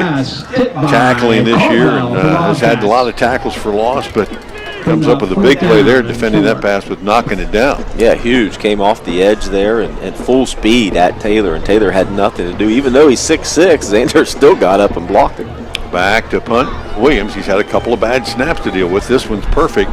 He'll step into this one and shank it off the side of his foot, straight out of bounds. And, he got a good bounce as it hit the sideline and came back over to the 30-yard line. So with 38 seconds left here in the first half, Bobcats with 3 timeouts. The push it down the field here a little bit if you're the Cats. No, they tried to get greedy last week at the end of the first half. It really about the same situation, in the same spot on the field, about the same amount of time, and tried to throw it 3 times, and a couple of them were batted around and almost picked off. So if I'm the Cats, I'm going to be real cautious here. We do not want to turn the ball over in this situation. They spread the field out, 3 wide to the right, 2 to the left. Moore alone in the backfield, 38 seconds to go from his own 28-yard line. He will take the snap, looks to his left, fires it to the sideline, caught on that far sideline, and quickly out of bounds goes Feldner. Cats will pick up 3 or 4. You'll need a lot of those if you're going to get it down the field, but maybe setting like a little pump and go up out there. Right. Got man-to-man coverage there, a couple deep defenders, and Moore looks down the middle, has Barr, and he hauls in. No! That was almost the one-hand circus grab, but he was heading to the goal line whether he had the ball or not. For sure. But he just about made a fantastic grab as Moore put it out in front of him, and Barr reached out with one hand. On the replay, you can see that he had a chance to haul that one in. And he's so tall and lanky, too. He's the only guy that could have went up to get that. Hitting that seam route and just 6 inches too far. Back with regular play, the Cats will go to the sideline, find Feldner. He'll pull it in for the first down. 24 on the clock, and a WB Green Insurance first down. So they'll be on bar with nearly a miraculous catch, which would have easily been a touchdown. Now the Cats will go right back to it, still 5 wide, and with 24 seconds, 3 timeouts left. Moore will look again. Fires it deep down the left sideline, jump ball, and tipped away. That time, Tanner Pepper able to tip it, and Owen Feldner trying to break for it, but just a little underthrown, and Pepper able to get a hand on it. Brings up 2nd and 10, 18 seconds left. Well, I like the idea of trying to hit Barr in movement there, coming right off the line of scrimmage and let him go. Yeah, again, out of that slot, you know, he can hit that seam. If that safety bites on somebody else, on Owen or somebody on the left side doing a curl or something, and he leaves that seam open to Barr, that's what happened on that the play he almost tracked down. Looked the defense off, and the Cats will use the timeout here. Smart one. They have got 18 seconds left, 3 timeouts. We'll keep it here. And thanks some of our sponsors again, AMG Vanadium Wayne Garage Door here. Stay tuned at halftime. We'll have our stats and scoring on our halftime report brought to you by Galaxy Pizza. But it's been a pretty good first half for the Cats, considering they've been sloppy at times, but they've been able to collect themselves offensively and come up with 3 big scores. Stotsberry from Moore, Caldwell from Moore, and now Barr from Moore. And who knows, with 18 seconds to go, you know, the Cats got the firepower to score from about anywhere. Yeah, somebody else from Moore would be ideal, right? So Owen Feldner doesn't have one yet. So, you know, it's his turn. Yeah, Caden's sharing the ball around. I mean, Barr, Stotsberry, Feldner, and Caldwell have all caught balls. That's both Stotsberry. And, he's thrown the ball 25 times already.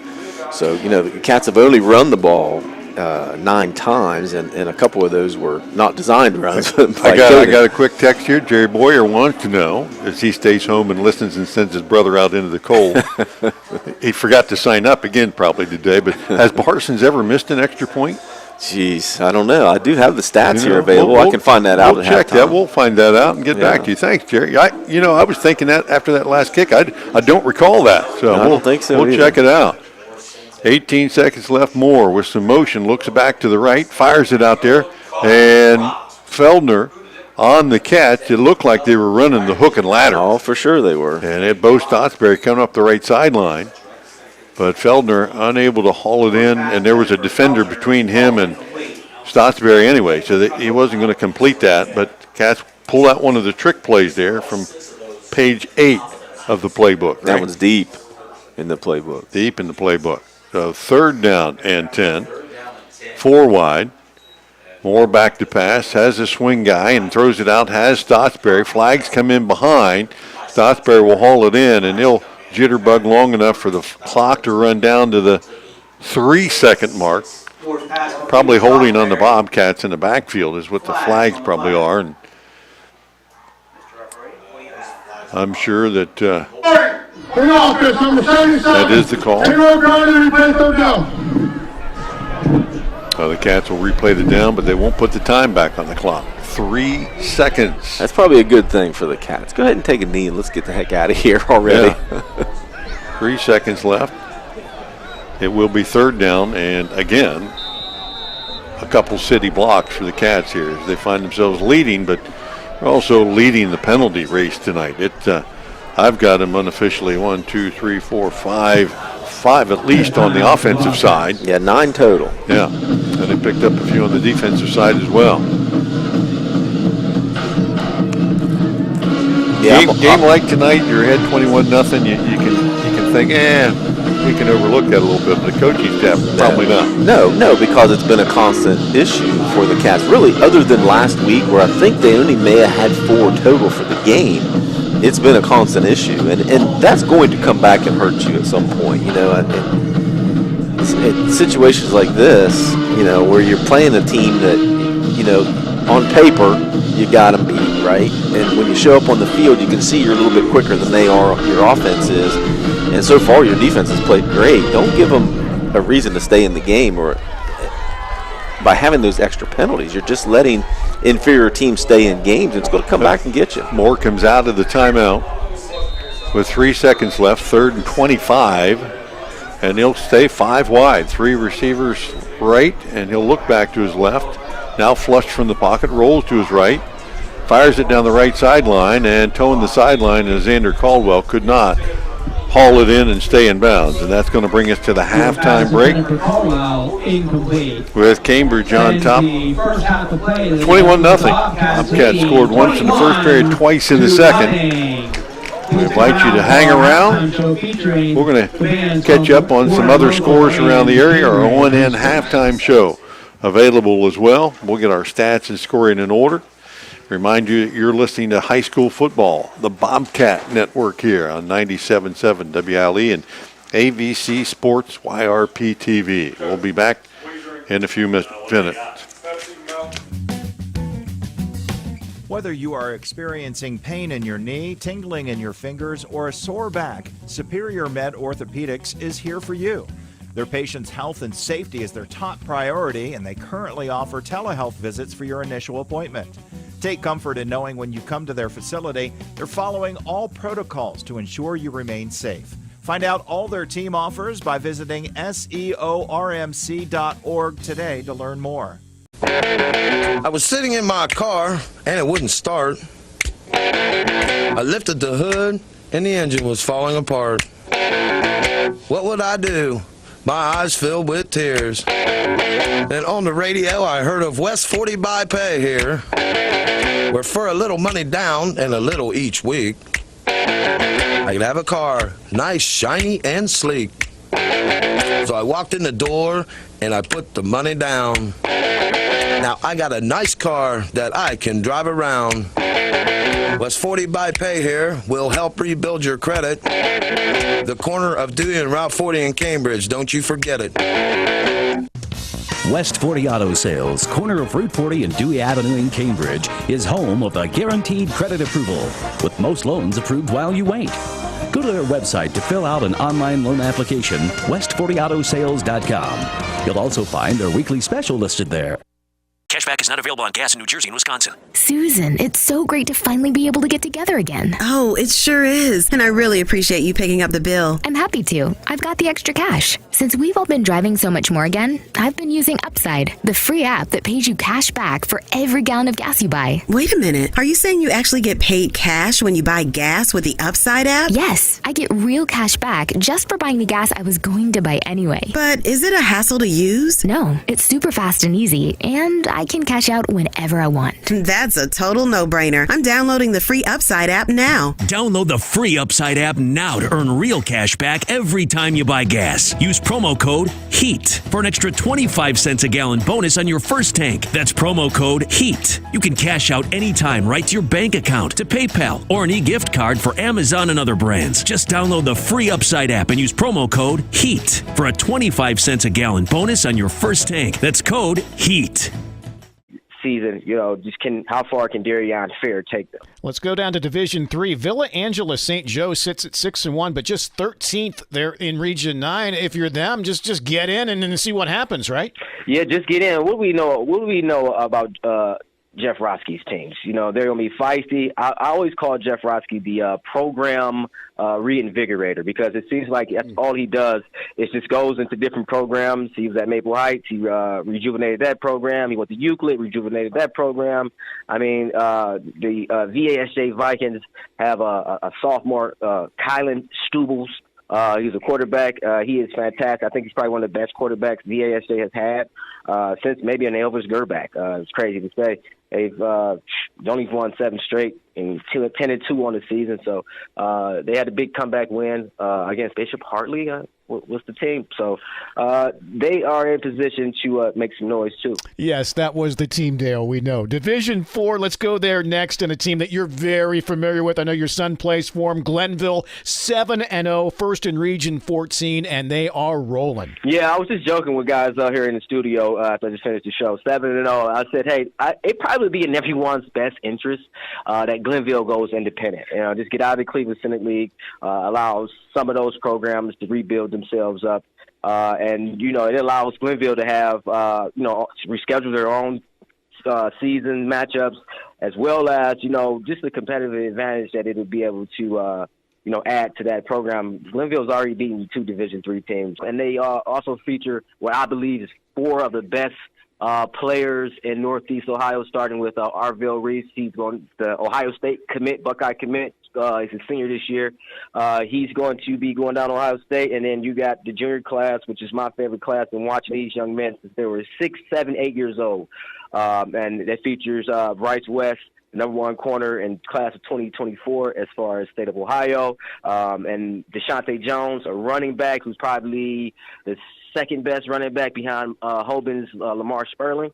And then finally, my son who, plays over at Cleveland Glenville, Demarion Witten. He's what they call Mr. Can Do It All.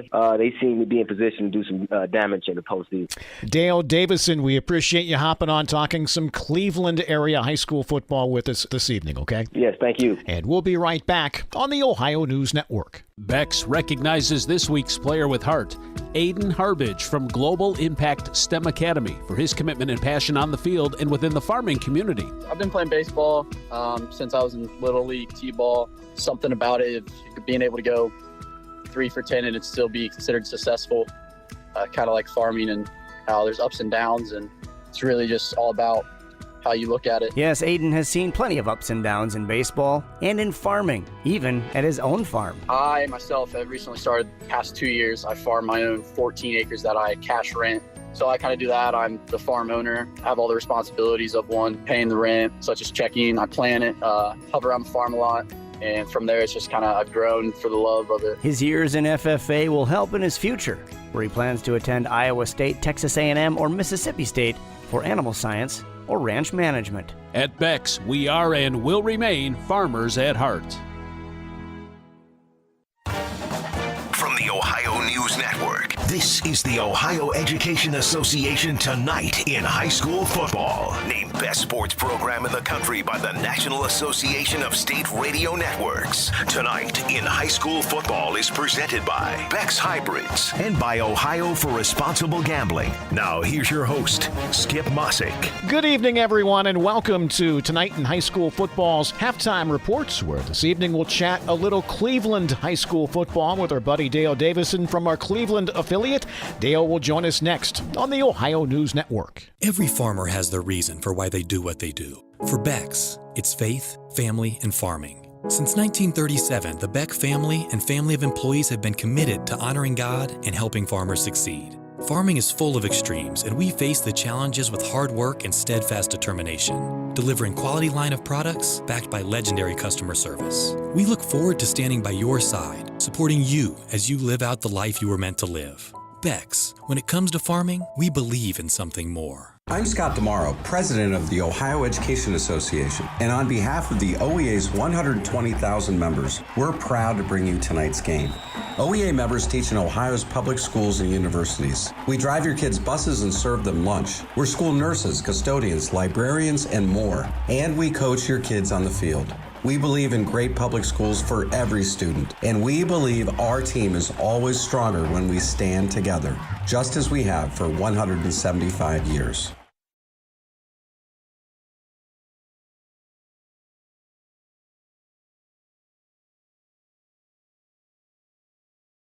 Now located at 16050 McConnellsville Road in Caldwell, Ohio. Patrons Buckeye Mutual Insurance Company is a mutual insurance company established in 1896 for the purpose of providing insurance coverage to rural Ohio. They offer a product to meet your insurance need, whether it is for a farm, rental dwelling, home in town, secondary or seasonal dwelling, churches, or mobile home. They partner with Grinnell Mutual Insurance Company to offer liability coverage to package with their patrons Buckeye Mutual policy. Call today at 638-3604 and follow them on Facebook at Patrons Buckeye. Are you looking for a career path with a growing company? AMG Vanadium is actively recruiting for its Cambridge and Zanesville plants. Come join a company with a strong environmental purpose and commitment to community. To learn more, visit AMG's website at amg-v.com/careers. AMG offers a competitive wage and benefit package. Applications are currently being accepted. Are you looking for a way to make a positive difference in a child's life? Hi, my name is Alicia Mallett, and I'm the Foster Care Program Coordinator for Guernsey County Children's Services. There are children right here in your community who need a temporary or permanent home through foster care or adoption. Are you ready to be that home for them? For more information on how to become a foster or adoptive parent, please call 740-439-5555. The children in our community are counting on you. When it's game night, let Papa John's Pizza on Southgate Parkway feed your team after the game. Hey, this is Shannon. You can create your pizza with all your favorite toppings or pick one of our specialty pizzas like the Super Hawaiian, the Philly Cheesesteak, the Works, or the Fiery Buffalo Chicken. Don't forget we also have chicken poppers, wings, breadsticks, and cheese sticks too. Call 740-439-PAPA. That's 439-7272 or order from your phone at papajohns.com. In today's marketplace, you have many choices for insurance. WB Green Insurance, a representative of Westfield Insurance, is committed to providing you with excellent coverage for your home and auto at a fair and competitive price. Westfield has been in the neighborhood for over 150 years, providing peace of mind and quality insurance products through independent insurance professionals. Sharing knowledge, building trust is Westfield's pledge to their customers. Call WB Green Insurance today. This is Russ Abels. This time of the year, there are two big reasons homeowners call us here at Abels. The first is for annual maintenance. Our technicians know how to keep heating systems running perfectly. Our detailed tune-up and safety check will help you avoid a breakdown and improve your system's energy efficiency. The other reason is it is time to replace your heating. And if that's you, right now we can help you save with a new high-efficiency system. So wherever you're at, we're ready to help. For heating and air conditioning, call Abels. Alumni from every corner of Ohio joined us for the CHS Homecoming Celebration. So we thank you, Marching Band alumni, for being part of this special occasion. We close our show tonight with a selection from the 2022 Marching Band show. This is ready? Bang Bang. Welcome back. We're at halftime here at McFarland Stadium. Bobcats leading 21-0 over the Warren local Warriors. Halftime report brought to you by Galaxy Pizza in Cambridge. Kafury, John Valentine. Gathering up our halftime stats, scoring, records, answers, questions, all those things we do, and trying to, when available, scarf down food in the meantime. Yeah, when available. This, from a statistical standpoint, you know, we keep talking about Caden Moore, and he did break the, you said, single season passing mark. Is that what they said? That Jody had. Jody's record was 1948. I just looked that up, yardage in a season. Of course, it was that 185 season where we ran the run and shoot, and he threw bombs at Charlie Ford. First play, opening opening play every game, which was kind of fun to watch as an 8th grader. But from a statistical standpoint, Cambridge has been throwing the ball. I mean, they've been putting the ball up in the air, and 18 of 27 is Caden Moore in the first half, 270 yards. 270 yards in one half. I mean, that's a pretty good game, let alone a first half.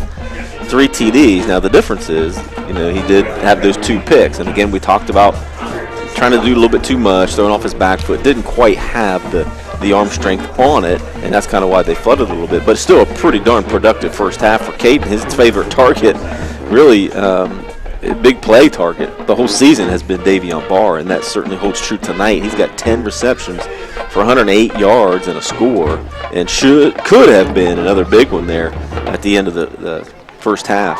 Bo Stottsbury got started off really well and caught a TD, but he has 6 receptions, 87 yards. Owen Feldner, 2 for 12.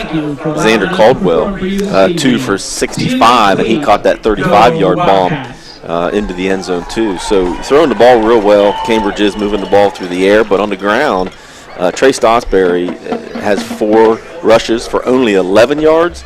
Caden Moore has 5 rushes for minus 11 yards. So the Cats don't have a rushing yard in the first half. So where is it in the football Bible that you have to have a rushing game to be successful? No, it isn't, obviously. That's the thing. But at some point, it's going to come back and get you, because as you progress through the season and certainly into the playoffs, you're going to have to be able to run the ball a little bit to be able to compete. Ask Dover how that's worked out for them in the playoffs over the last 20 years. Well, thank everybody for joining us tonight on 97.7 WILE. If you're watching our stream here on AVC Sports, you're able to see what we're seeing, and we have some replays. We're going to go back over the scoring a little bit here. Brett Klein, our producer-director tonight, doing a great job with that, and Christian Mills out there with the camera, getting all that here. But let's go back over the scoring. We'll hit each one of those as we do. The Cats scored first tonight, 4:25 left of the opening period. Caden Moore's first touchdown score of the night. Bo Stottsbury, 31 yards. Go ahead, JV. You can explain what happened on the play. Well, yeah, I mean, they're getting some pressure, and Caden's been rolling out of the pocket pretty effectively. This one he kind of threw up to Bo, and it caught the defender off guard, and the defender couldn't get turned around quick enough. Bo went up and got it, and then scampered down the sidelines the last 10, 15 yards. So that was kind of a broken play, but a great play by Bo to be able to put it in the end zone. Second period for the Cats, 9 plays, 80 yards, capped off a 35-yard pass from Moore to Xander Caldwell with 6:41 to go. That play coming up. Yeah, and that one courtesy of the Warren defense, because this was after roughing the punter penalty. But, we saw single coverage over there on Xander, and he was quick enough to be able to beat his guy into the end zone, and Caden saw him and just threw it up and let his receiver go get it. Yeah, one of the few times the Bobcats have been able to get deep tonight, and the third score capping off the first half. Just 1:15 left in that second period as the Cats took a short punt, started at their own 40-yard line, and in 8 plays, Moore finds Davion Barr, the king, from 16 yards out. Yeah, Davion will tell you he's the king, no doubt. But, anytime you can get him on the scene from that slot position, you can see the safety didn't close quick enough. They had enough coverage. All the safety had to do was close a little bit quicker, and he could have stepped right in front of that. But Davion's such a big target. Caden put it exactly where he needed to. He's so tough to stop from that slot. Well, and you're defending the entire end zone, and Moore found Barr right at the front line, and that's pretty tough to defend, especially with his size, and he's got the wingspan that you can get it in there. And you know what? Jerry Boyer asked us a question. Never let it be said we didn't dig for answers. We went to ABC World Headquarters, went through all the archives, went back, looked at all the games, found out the answer is this year that Parsons on his extra points, 28 for 28. Perfect on the year. Yeah. Jerry, there you go. That's ask and you shall receive. You shall. No, that's enough. That's your question for the year. You're done. You're done. It took us the whole break to be able to find that for you. Go sign up for a drawing or something like that. But that just shows you the consistency that Lucas Parsons, and what a weapon he is. Not only the extra points. Look, man, ask Union Local how important that is, because that's what won the game for the Cats last week. He's a huge weapon. Cats have been really couldn't get an extra point. Cats got him all. Yeah, absolutely. It's a big advantage for Well, in field goals this year, he's 1 for 3. And he's got a leg to probably be good for almost 40 yards. Yeah. But you got to protect and got to get those opportunities. Right now, the Cats' offense has been the juggernaut, sticking it in the end zone. 21-0, our halftime score. Bobcats on top. Our halftime stats continue when we come back right after these messages.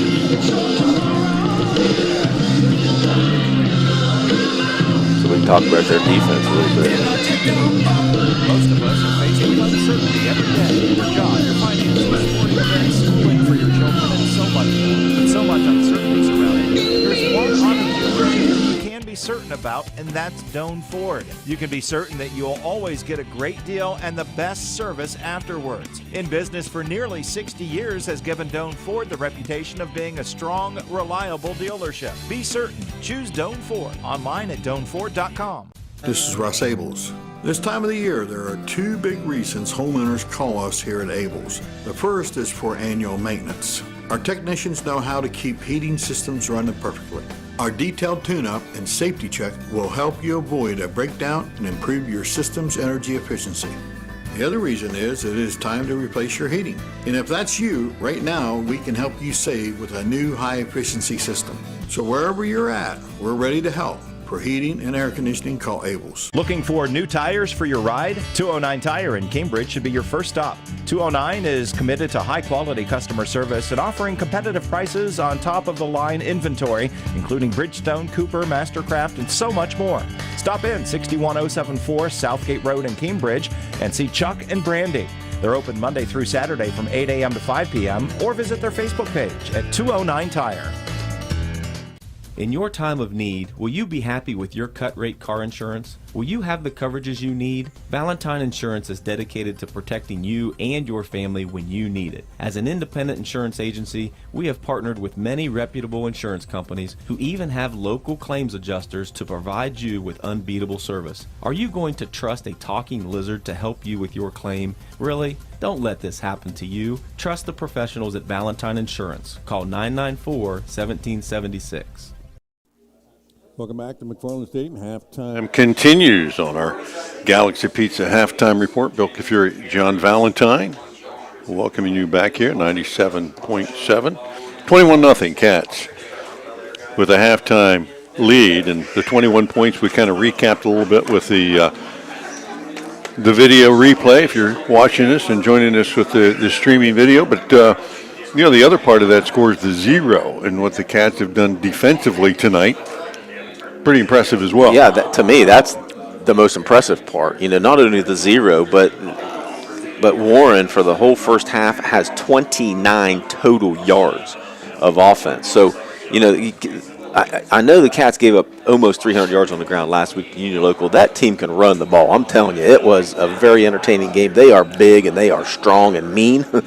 But the Cats, I know it's weird to say, but they really stepped up and made some great plays on defense last week to stop the run.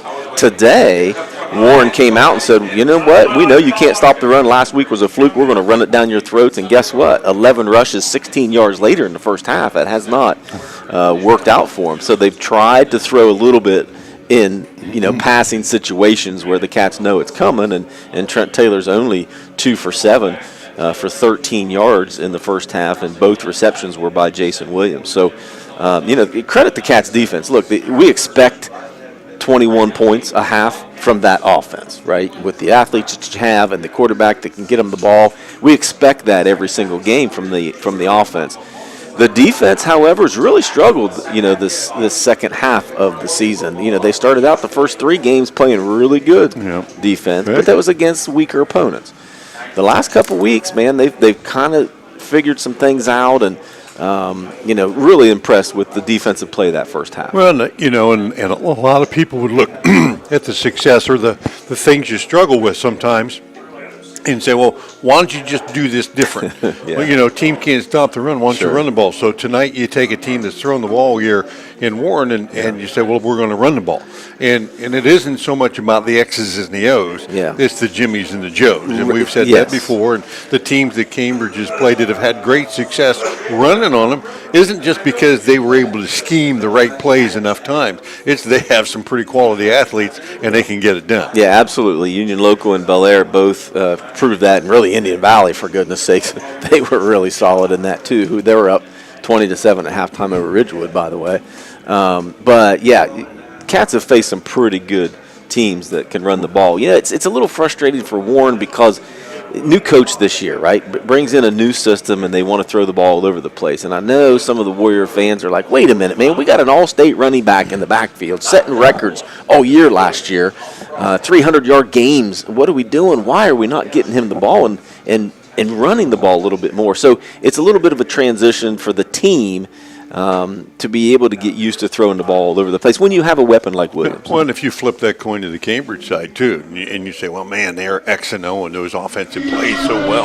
Well, when you got a guy with the accuracy in the arm of Caden Moore and the athletes that he has to throw to, and they're just one-on-one beating people down the field, it makes it look really, really good. But there's not anything really fantastic with that you're X and O in there a little bit other than you spread the defense out, you make them make decisions, and if they make a mistake, they pay for it. Yeah, and that is from a deficiency standpoint, just looking at Warren and watching him on film and seeing some of the other things and hearing some different things, their deficiency on defense is against the pass. So it makes sense that Cambridge is going to come out and throw the ball all over the place anyway, but that's our offense to begin with, right? So, the Cats just don't run the ball a lot to begin with. A couple other scores around the area at halftime. New Lexington on top of Meadowbrook 33-13. John Glenn 14, Riverview 7, still in the second quarter. Buckeye trail big at halftime, 37-6 over Strasburg. A few other local scores around the area. Just about ready to get the second half underway here. Cats will be kicking off to the Warriors. Back deep, Fairbanks and Williams. And this is a time where you cannot fall asleep. You're up 21-0. You're feeling pretty good. Don't let a team get back into it by giving up a big kickoff return. Valentine Insurance kickoff here. A deep one that goes out of bounds, so there'll be no return. Jason Williams over there just seeing it sail out of bounds. So the Cats will give it up on the 35-yard line. And you don't mind that penalty. Well, now they're going to re-kick. That's a smart kick it again. I would do that too. Kick it inbound. Sure. They've returned it a couple of times out near the 40-yard line. And the last return we saw them, and very similar. Cambridge had a penalty on the kickoff. Got it almost to midfield. Yeah, so Fairbanks had a 29-yarder and a 24-yarder, the two he's returned, and Williams had a 16-yarder. So Fairbanks has had some success, but either one of them can certainly do some damage. Cats are going to stay on that left hash, and we'll replay the Valentine Insurance kickoff. Twice tonight. Again, money well spent by someone. That's right. My pleasure. For a guy that can nail extra points right down the middle, you would look at him and he gets a little run up on this kickoff. Why isn't he more accurate on the kickoffs, exactly. Right? There's the question we want. There you go. And he's kicking this one down that left sideline again, and it goes out of bounds near the 11. And if you make him kick it once, you make him kick it twice, right? And yeah, at this point. Illegal kick out of bounds against the kicking team. One has left to back by 5 yards free kick. Let's do it again. So we're going to do it till we get it right. I would make the same decision. That's the 11th penalty now for Cambridge. Two already. Here before we even officially started the second half. Clock has not run yet. 11 penalties, 70 yards for the Cats. And again, this kind of lulls you into that. Oh, here we go. And really, as the defenders running down the field, you're going full. This is the third time that you're sprinting 40 or 50 yards. Yeah, I kind of like that Pooch punt, or a kick that he had there late in the second half that went over the up guy. Goes up deep again, and this one by Fairbanks at the 20. The Bobcats coverage team get down. They'll stack him up out near the 35. And had they taken the original penalty, that's where they would have been anyway. Had they taken the second penalty, they'd have been out to 40. So they lost 5 yards. They actually lost 5 yards. Good kick, good coverage by the Bobcats special teams that time, and trailing 21-0. The Warriors will take over at their own 35-yard line. So interesting to see what Warren comes out with here. I would guess they still want to try. They're down 3 scores. At some point, you got to open it up, but they still want to try to open up the pass with the run and establish that line of scrimmage. 16 yards on the ground so far Jason Williams, the deep back in the pistol, 2 offset blockers off to his right. He'll take the handoff that way, has to dodge a defender in the backfield, and a flag came in right away from the umpire. So let's see. Well, that usually means holding, right? Well, holding or a chop block. Umpires, basically, those are the only 2 things that they're calling. 5-yard face mask. Yeah. Oh, wow. Number 52. Immediately. 5 yards out of the end run. Show first down. So 5 yards on the Bobcats, even though the play didn't garner much, it will be a 5-yard penalty on the Cats. And 5-yard face mask. Connor Mobilini's had a tough night tonight. He's played well when he's gotten in the backfield, but he's had a few penalties both ways. And that one is going to set up a 1st and 5.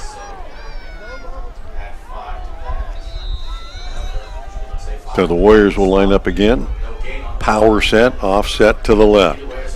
Williams behind Taylor, takes the snap straight ahead. Burgess in the backfield, contacts him, and Williams able to drag him back to the line of scrimmage and maybe sneak a yard out of that, but Cambridge stunting a little bit up front and getting creative. And Burgess is rewarded. He comes limping a little bit off to the sideline there. Yeah. So 2nd and 4. Similar formation. They just slide those 2 blocking backs left and right and kind of indicates where they're going to go. I haven't seen any kind of counter off of it. Not yet. And here they run a play action trying to sneak a receiver down the field, and flags come in. Yeah, they started a little bit early there. Ball start for the offense, number 32. Well, 5-yard penalty. and the penalty was on the receiver that time, who knew his number was called, right? He was excited. He knew he was getting the ball. Owen Thompson lined up at tight end that time, and they were going to run a little play action. He was trying to get a head start on the defense. And so now 2nd and 9. Play action not quite as effective when it's a little bit longer situation. They'll move the running backs offset to the right and toss it that side. Williams stacked up in the backfield. Davion Barr. How's your safety get that close to the line of scrimmage? He's not respecting pass there, but Davion Barr, the king in his court out there. Davion Barr named homecoming king. Laney Carpenter the queen tonight. Congratulations to both those. And Davion has shown up on both sides of the ball tonight. Yeah, he'll be the first one to tell you he's not the one to go out there and hit people on defense. Can certainly pass defend, but he doesn't want to get in the mix. But boy, he sure did on that play. 3rd down and 13. Again, play action, rolling to his left. Taylor firing it down the field, and good coverage that time. Cats had Thompson well covered. Bo Stotsbury there, step for step, and Thompson overthrows it. They have not given Taylor tonight really good opportunities. That one, play action, rolling to his left, trying to throw it deep across his body. That's not an easy play. No, certainly not an easy play, but they did bring 3 receivers. They brought that backside guy on a drag across the field. At least they gave him 3 options that time. So punt formation, Williams comes in, and again, mishits it off the side of his foot. And a short punt that, see where they actually mark it out of bounds. It's not going to get to midfield.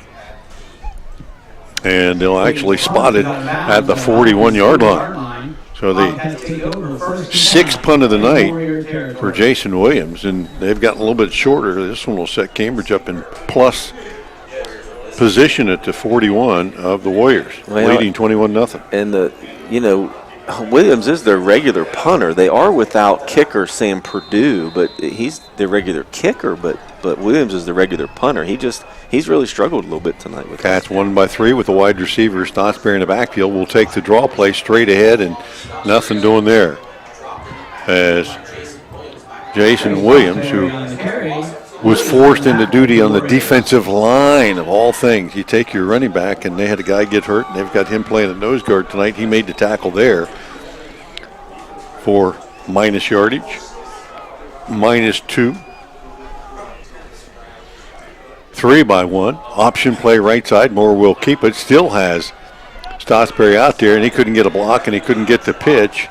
And once again, Cressy comes up and makes a big play, and the loss of another yard. So the Cats attempt a couple of running plays and loses 3 yards total. Well, Caden had a seam there early, and he tried to get a little greedy and tried to use Trey as a lead blocker and tried to get behind him and ended up losing yards. But, that you don't certainly want to go backwards, especially when you start the drive at the opponent's 41. Cats looking also here to let that clock run a little bit, too. Sure. 8:42 and counting. Moore will roll to his left, looks down the field. Couple of pumps, and he goes to throw it, and the ball slips out of his hand, loose on the far sideline, and the Warriors say they have it, and they do, near the 50-yard line. Warren will recover the fumble. And a huge play there that set the Warriors up. Thompson on the recovery, and it will be set right at the 50-yard line.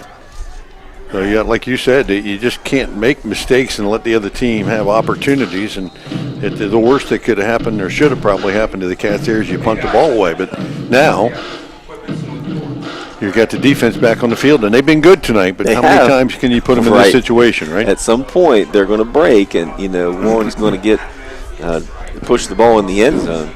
You got to give that defense a break. Pepper split wide to the left, power set and movement. And the backfield, it looks like. And the Warriors are going to be penalized 5 yards. Ball start. Play offense. Number 79. 5-yard penalty. Show first down. That's the 5th penalty for Warren tonight for 35 yards. Second on the offensive side. Both of those coming here in the third period. Game wears on. You get tired. You lose focus. Yeah, sure. It's not close. Yeah, but you got a great situation to make it close here. Pepper split wide to left, 1st and 15. Williams the deep back. Back to pass, straight back. Looking for the stop and go, lobbing it up high, and penalty flags come in as Pepper's running down there along with the Bobcat defender Isaiah Mayle. And there was a little shoving both ways. They're going to say Mayle was the one that probably instigated the penalty, but from my perspective, you could let that one go with no call or call it either way. Yeah, I mean, that's tough. The ball wasn't catchable. That doesn't matter in high school. No, it does not matter. There's no such thing as an uncatchable ball. And realistically, if he could have got around Mayle, he would have had an opportunity to go catch it. But he used the sideline well. Mayle really played it pretty well. It's just he reached out and grabbed him a little. Right. The 15-yard penalty makes it a first down at the Cambridge 40. And let's see if Taylor opts to continue to, it's just surprising that they put all their pass game really on Pepper. Tanner Pepper out here. And this bad snap, Taylor has to go down and pick it up from his ankles and try to get something out of nothing, and he does. Off the right side. Tackled by Connor Myers. Gain of a couple on a busted play down to the 38. So here are the Warriors at this point.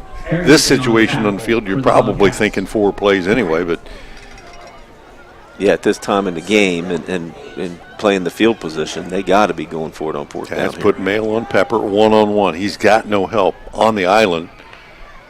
And you better get some because Taylor's going to it. And Taylor looks at him, fires it down there. And again, Mayle on the inside could not catch up with him. Pepper hauls it in and takes it into the end zone from 38 yards out. He got a step on him and the ball thrown to the inside. He was able to run to it. So a quick strike off a Bobcat mistake.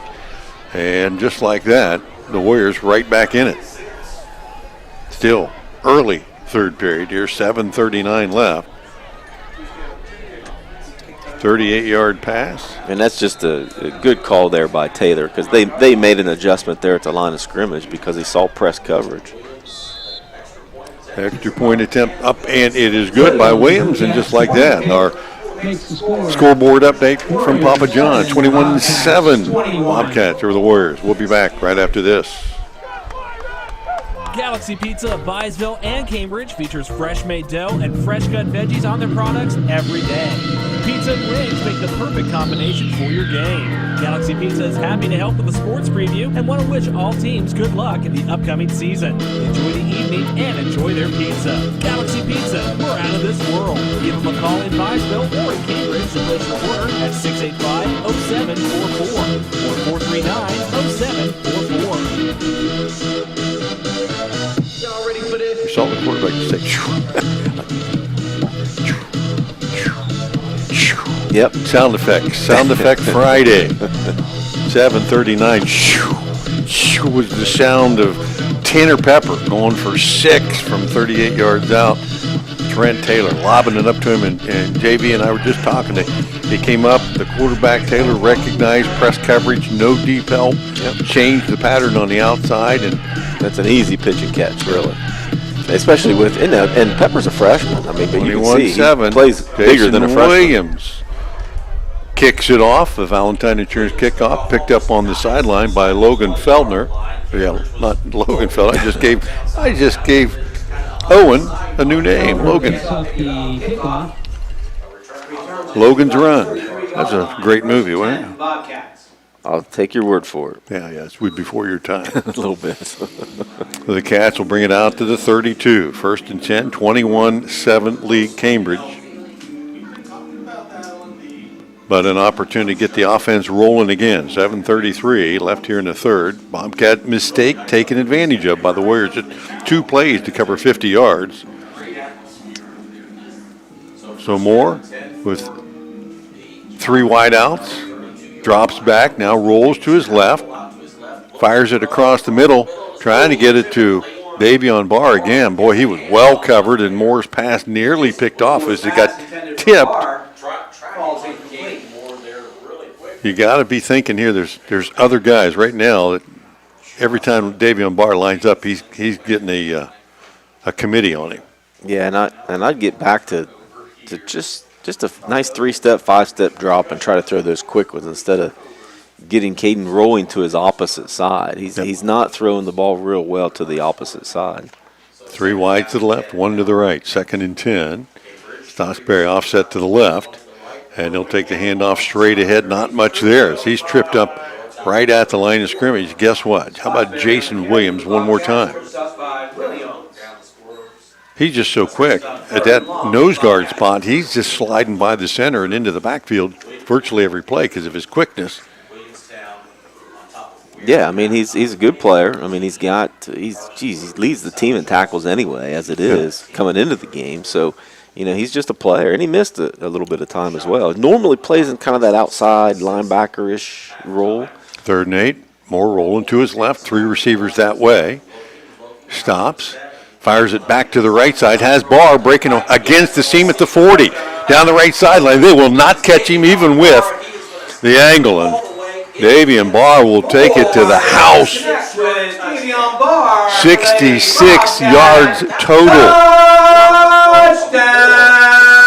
And the Cats in 3 plays strike right back, and Moore had plenty of time on the rollout, but he looked back, and Moore had come from the left side all the way back across to the right and picks up the 6 again, and that was a big one.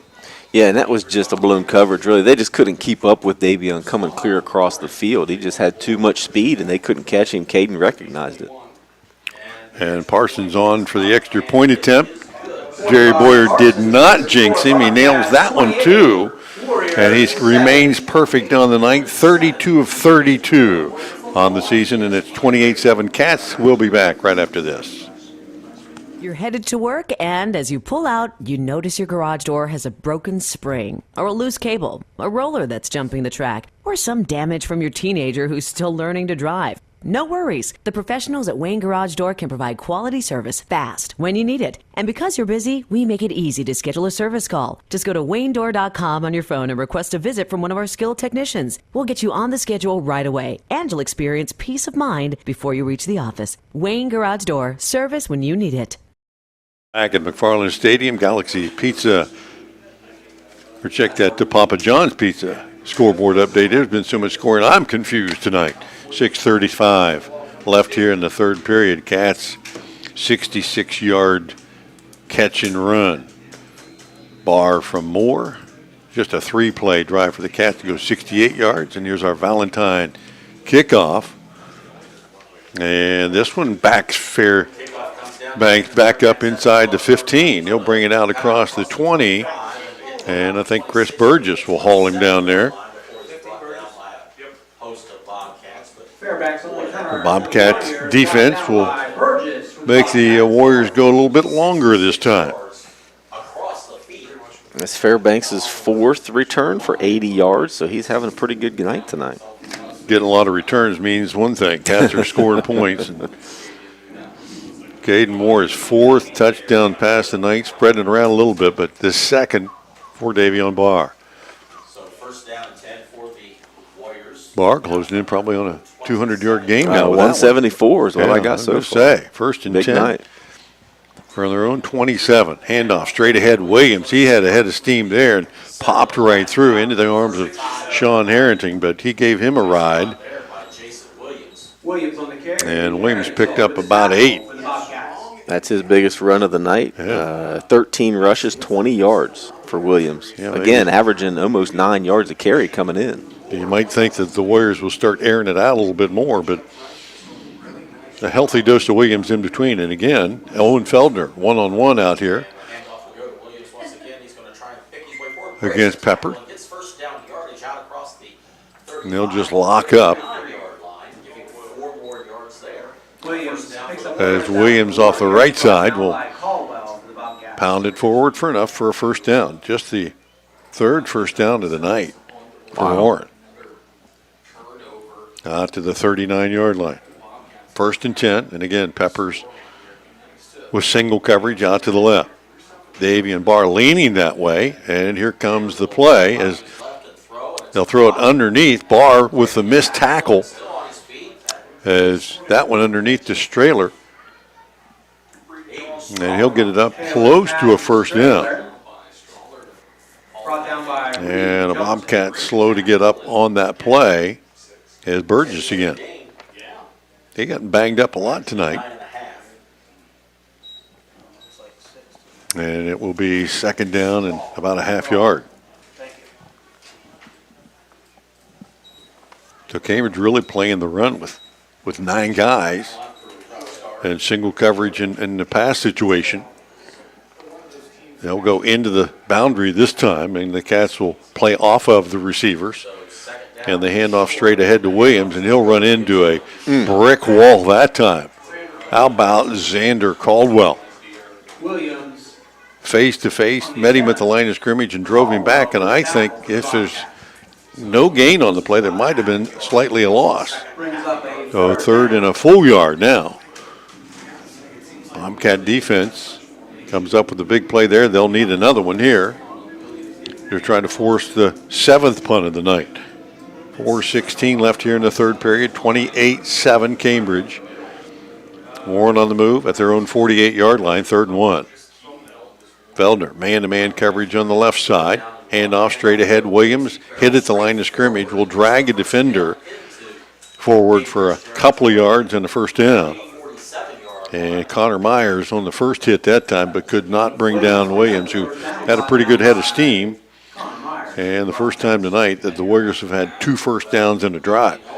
You can see Williams is a hard runner too. Not the biggest guy on the field, but he's hard nosed, and he's definitely going to make you tackle him. A 1st and 10. Williams back to pass, looks down that left sideline. Bobcats with some double coverage there. Jump ball is Owen Feldner, man-to-man, and Davion Barr coming over from center field gave him some help there. And that's a good way to play that. That's and right. I liked how the Cats covered that one. Yep. Barr covers a lot of room from center field. Yeah, and that's, when you have a weapon like Pepper, who, again, is only a freshman, but he's their leading receiver, and it's not even close. He could definitely get loose. He's run enough sprints down the field tonight. They're giving him a break here. He needs it. And they'll go 2 tights. So what does that indicate, right? 2nd and long, bring in another blocker and hand it off to Williams, who tried to pop it to the corner, got tripped up by Caldwell and stumbled a little bit, and then several Bobcats came in and cleaned him up. Reed Johnson among those, but Caldwell was the first contact there that got him stumbling sideways. and a loss of a yard on the play. So 3rd now and 11. See if Peppers checks back in here. As you said, just a freshman leads this team in receiving, 6 feet, 170 pounds. Stays on the sideline. They'll go with 2 tights, and again, the 2 blocking backs offset to the left. That's the wide side of the field. Toss it out to Williams that side, trying to get to the edge. And again, Xander Caldwell be there to turn him back inside, and a loss on the play of another yard or 2. Xander Caldwell, not only big, but he's got great speed, and I like the way he keeps the edge. Yep, and you see how he broke down to make the tackle too, right? Williams is somewhat elusive, and you know, Williams cut back there, and if Xander's not in that position to make that tackle, squared up on him. Yeah, he squared up and broke down and made sure that he could wrap him up and get some help from his friends. Williams on in punt formation, 4th and 12. A drive that looked promising, 8 plays, but stalls near midfield. He'll run the fake straight ahead, and it looks like he's going to get it. He does.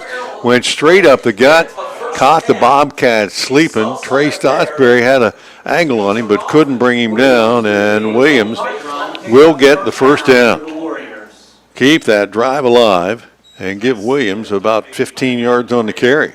And more than that, because he started about 15 yards deep in the backfield. I got him 14-yard pickup. But, yeah, he was, probably 15 yards back in the backfield on the punt. And it kind of looked like it was designed punt. Yep. I mean, he caught it right away. He looked right away to make sure it was open. And, man, he shot right through that hole. Went right off right tackle. So they'll stay in that power look offensively. 1st and 10 from the Bobcat 37. Williams straight ahead.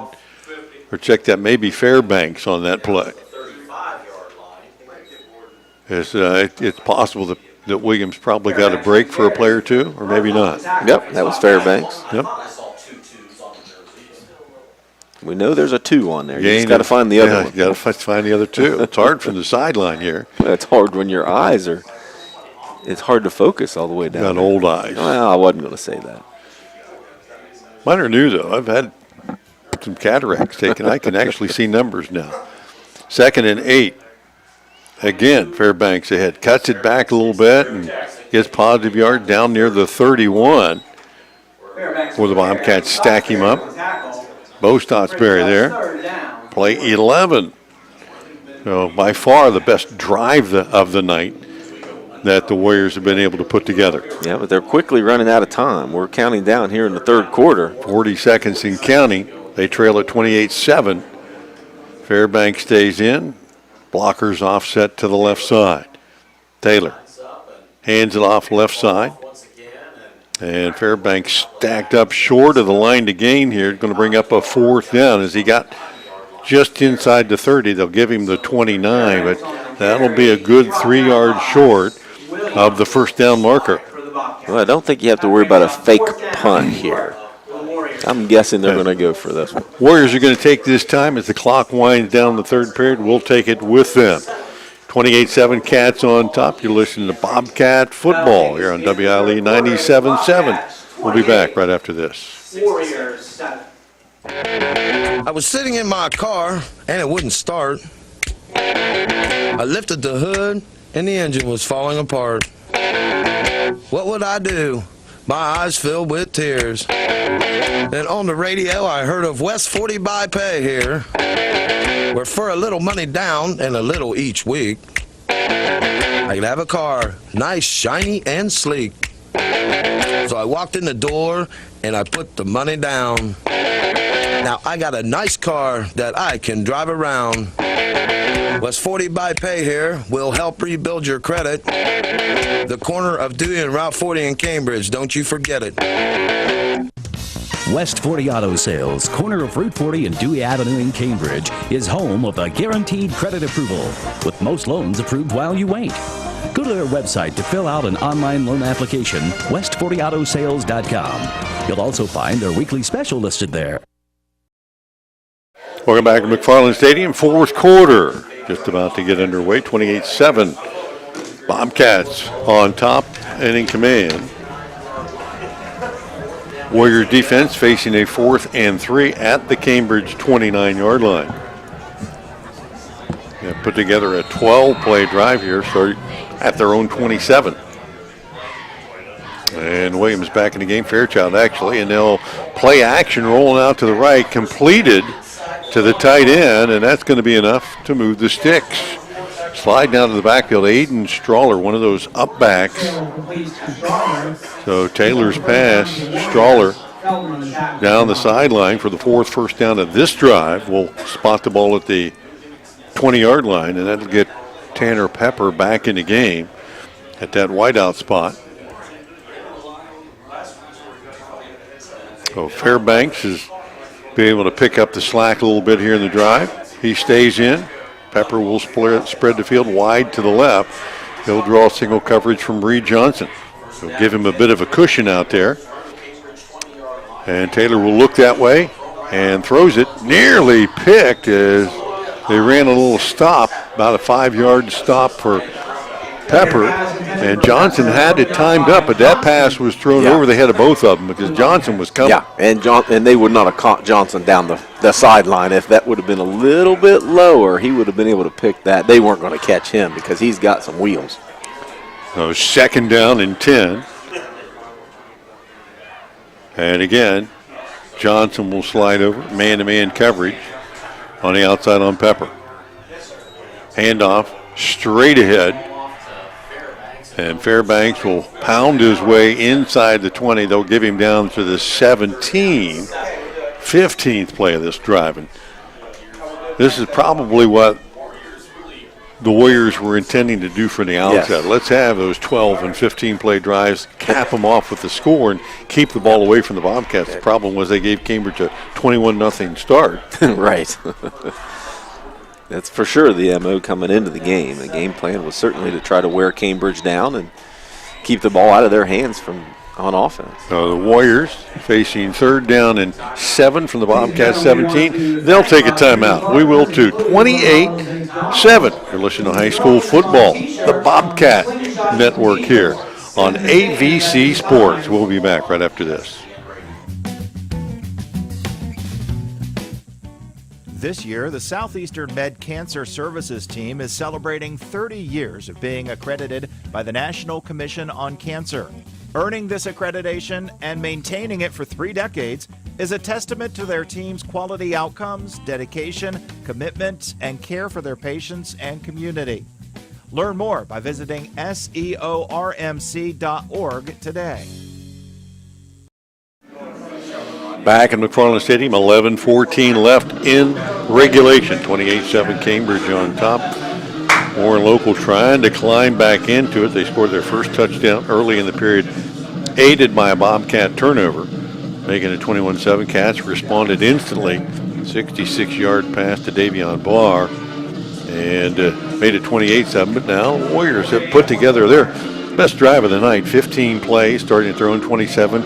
Face 3rd and 7 at the Cambridge 17. Fairbanks stays in. Pepper split wide to the left. Back to pass. Taylor looking to his left. Steps up into the pocket, flushed out of it, and tackled just shy, I think, of the line to gain. He had to get to about the 10. They've got him at about the 11 or 12. Good coverage by the Cats that time, and it will be 4th down and 1.5 yards. Cambridge's defense has come up pretty big in situations like this all night long. Yeah, this would be another one. See if the Warriors continue to try to pound the ball here. Fairbanks stays in at the deep back. Blocking backs offset to the left. 4th and 1.5 yards. And a handoff straight ahead. Fairbanks makes a guy miss in the backfield, but he'll get forward. Xander Caldwell on the tackle. Cats had penetration. Yakupchak in the backfield, but he made Fairbanks go sideways for a step, but he got just enough. It'll be 1st and goal from just inside the 10. And valuable time running off the clock. Yeah. They started this drive with 6:31 left in the 3rd period. Wow. Fairbanks, the deep back, 2 tight ends, straight ahead again. Skips through the first line of defenders and down near the 5-yard line. They'll mark him just inside that. don't know if I've seen a 20-play drive. That's play 18. Wow. That's 8 rushes for 22 yards for Fairbanks. Yeah, Williams, he started this drive out, but we haven't seen him in from about the 40-yard line on down. Second and goal from the 5-yard line. Fairbanks behind Taylor. Blockers offset to the left in front of him, and he'll take it that way. No, Taylor on the play action flips it in the flat, had a man wide open, and through the hands of Aiden Strahler. Yeah, put a little bit too much mustard on that one. Wow. Taylor saw him wide open. Wide open. His eyes got real big. He tried to get it to him a little bit quicker than he needed to. Bobcats had one defender in the area, a receiver deep, and one in front of him, and Strahler could have caught that and walked in, had the Bobcats fooled. So it's 3rd and goal from the 5. And play 20 coming up here. Fairbanks stays in the backfield. 2 tight ends. 2 blockers offset to the left. Play action again. And again, they'll throw it in the corner. This time they got their man. Wide open back there is Owen Thompson. As the defender for the Cats saw the running back coming in the flat, came up and covered him and left Thompson open deep. Yeah, nice adjustment. Really the same play call. They just hit the guy in the back of the end zone instead of the guy in the front. That's Taylor's 2nd touchdown. The 40-yarder there early in the 3rd to Pepper. So let's see what they're going to do extra point-wise here. Apparently Williams unavailable to kick the ball, and they're going to go for 2. So 9:17 left here in the 4th period. Yeah, I don't think they're chasing points. I think it's just what you mentioned. Taylor's not in the game, or Williams not in the game. And again, Taylor will roll out, throw it in the right flat, and the Cats cover this one well. As trying to go to Strahler again, and there's a flag on the play against the Warriors, and the Bobcats will decline, and the extra point attempt fails. But the Warriors draw closer. 9:17 left to go here in this 4th period, and the score 28-13. Cambridge. We'll be back right after this. Your home and your car are likely your 2 biggest investments. Protecting them from unexpected damage is a prime concern to WB Green Insurance. They are proud to represent Westfield Insurance, a financial service organization that provides insurance products for your home, auto, and business. Sharing knowledge, building trust is Westfield Insurance's pledge to their customers, along with personalized claim service that's fast and friendly. To learn how Westfield can help with your insurance needs, talk to WB Green Insurance today. Back at McFarland Stadium here on WILE 97.7, your scoreboard update brought to you by Cambridge Papa John's Pizza. 28-13 as the Warriors go, 73 yards in 20 plays. Thompson hauling in the 5-yard pass from Taylor. The extra point try for 2 was no good. And the Cats lead at 28-13, and now a different kicker too. And you know, the Warriors relying on Williams to do everything. He kicks off and kicks extra points, and he punts, and now we have a different kicker on for this Valentine Insurance kickoff. The Cats pull up even a little tighter. And again, Williams was their backup kicker. So this is number Short 3. Kick. The Bo Stotsbury takes it to 30, out to the 40, still on his feet near the 45. And the Bobcats are going to have great field position and see if they answer again. Last time the Warriors scored, Cambridge came right back in 3 plays and scored. So with 9:12 left to go in the game, pretty comfortable lead for the Cats. They've had the pedal to the metal all night long, even with 30 seconds to go in the first half. The Cats were trying to put points on the board. No reason to think they wouldn't do so here. No, certainly got to take care of the ball, though. Here, 3 turnovers already tonight. You cannot give your opponents another opportunity. 2-by-2 receiver set, handoff, Stotsbury straight ahead, and he'll squirm his way into Warrior territory down to the 49-yard line. Had to sidestep somebody at the line of scrimmage, but he'll pick up almost 5 and get that clock running. And that, I think, is more importantly what the Cats want to see right now. 2nd down, call it 6.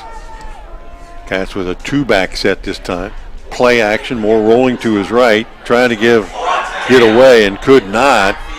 And a late flag comes in way behind that play.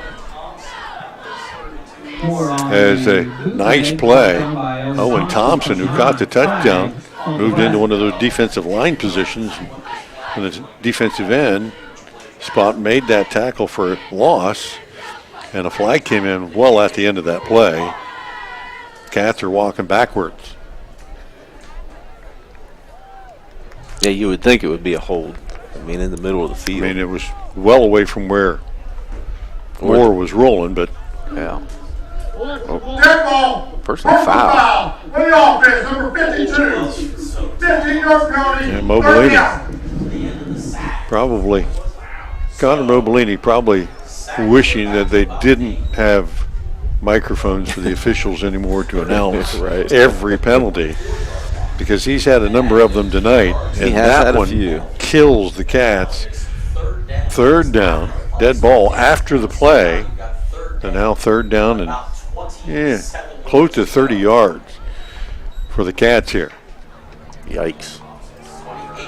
All of a sudden, 28-13 lead doesn't look so comfortable. 2-by-2 set for Moore, who'll drop straight back, throw the short pass out of the backfield, caught by Trey Stottsberry, and he'll get it up near the 40-yard line and keep that clock running, get some of that yardage back, and now the Bobcats into a punt situation with 8 minutes and counting.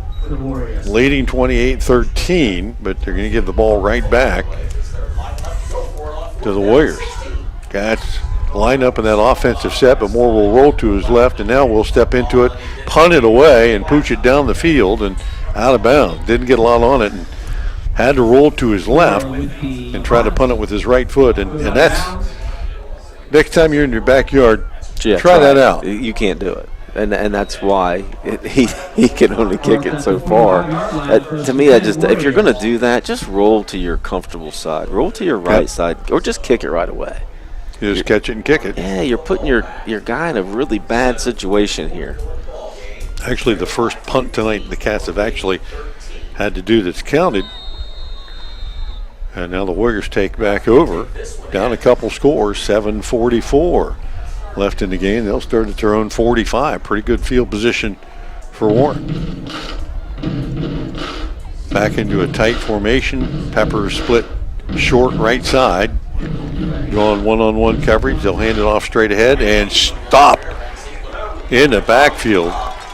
Fairbanks took the handoff, and he was met right at the line of scrimmage. Connor Myers actually in the backfield for a loss. Stood him up, got some help, and a loss of a couple yards on that play. Connor Myers just form tackled him. Yeah, I think it kind of caught Connor off guard a little bit because he got there untouched and stoned him. Yeah, they just a big collision and held him up long enough to get some other Cats in there to finish him off. Clock continues to run. Pepper splits wide to the left.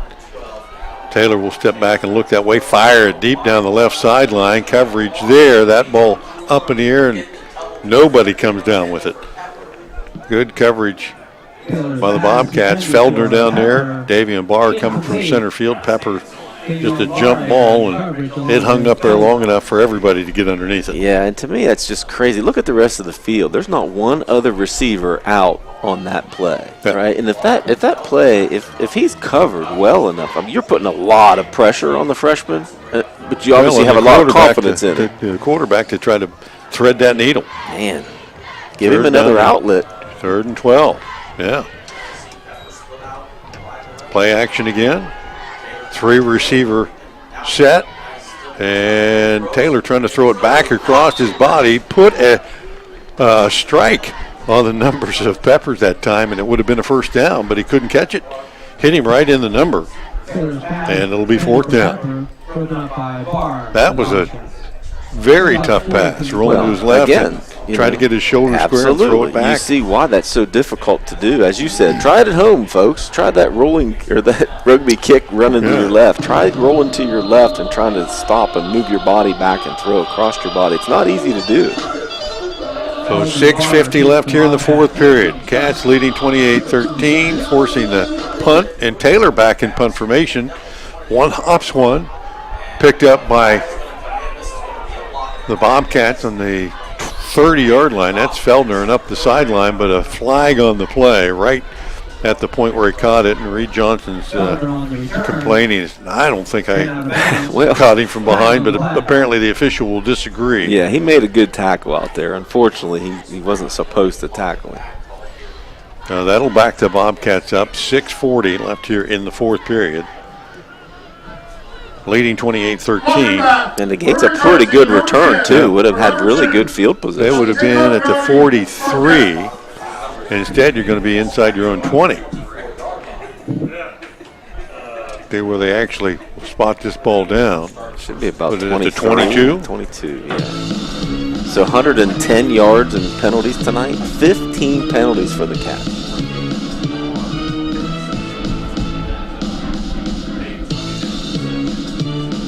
So the Cats with two receivers each way, running option left side and flip it back. Little backwards pass here, actually lateral, that Stottsbury picks up as Moore was in the grasp of a defender when he let go of that ball, and that was dangerous stuff. The Cats running some pretty wild, wide open plays here with a lead to protect, and they'll lose 3. There's sometimes I'm just speechless, as you know. And sometimes that's best. But yes, it is.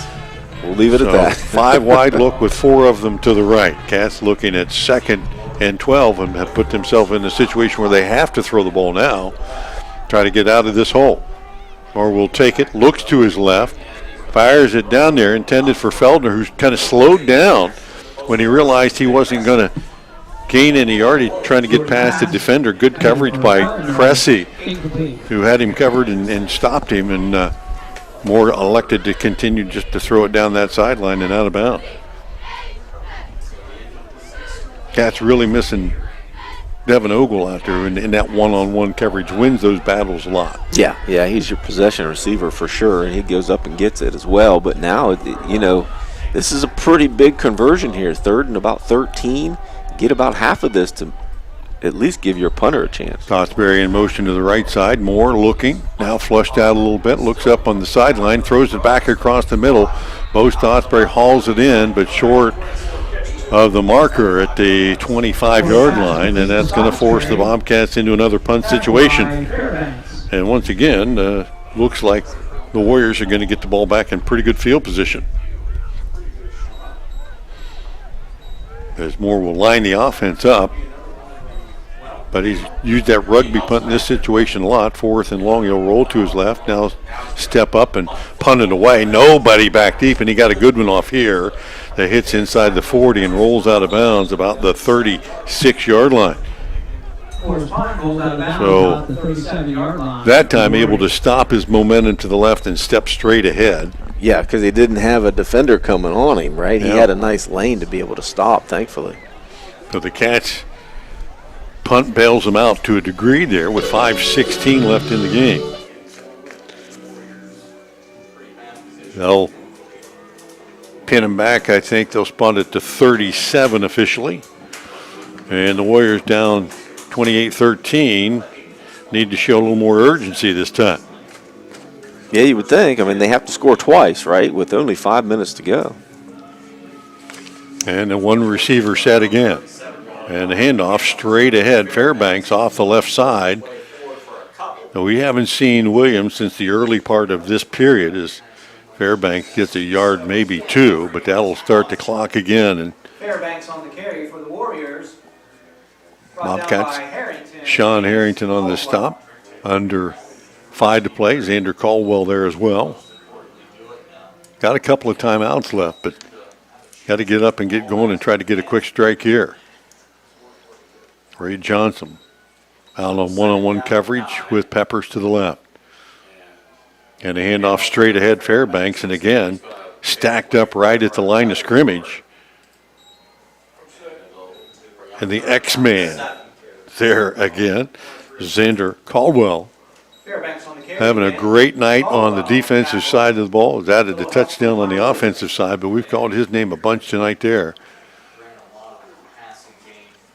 Reminiscent of the game he had to start the season at Indian Creek. He was all over the place that night. Player of the game that night. Steps up, he's on the edge of the line of scrimmage here. And a timeout called as the clock had wound its way down to nearly 4 minutes. The Warriors will take a timeout, trailing Cambridge 28-13.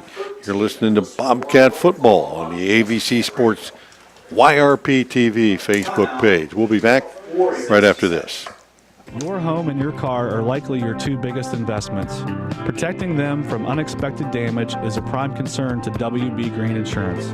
They are proud to represent Westfield Insurance, a financial service organization that provides insurance products for your home, auto, and business.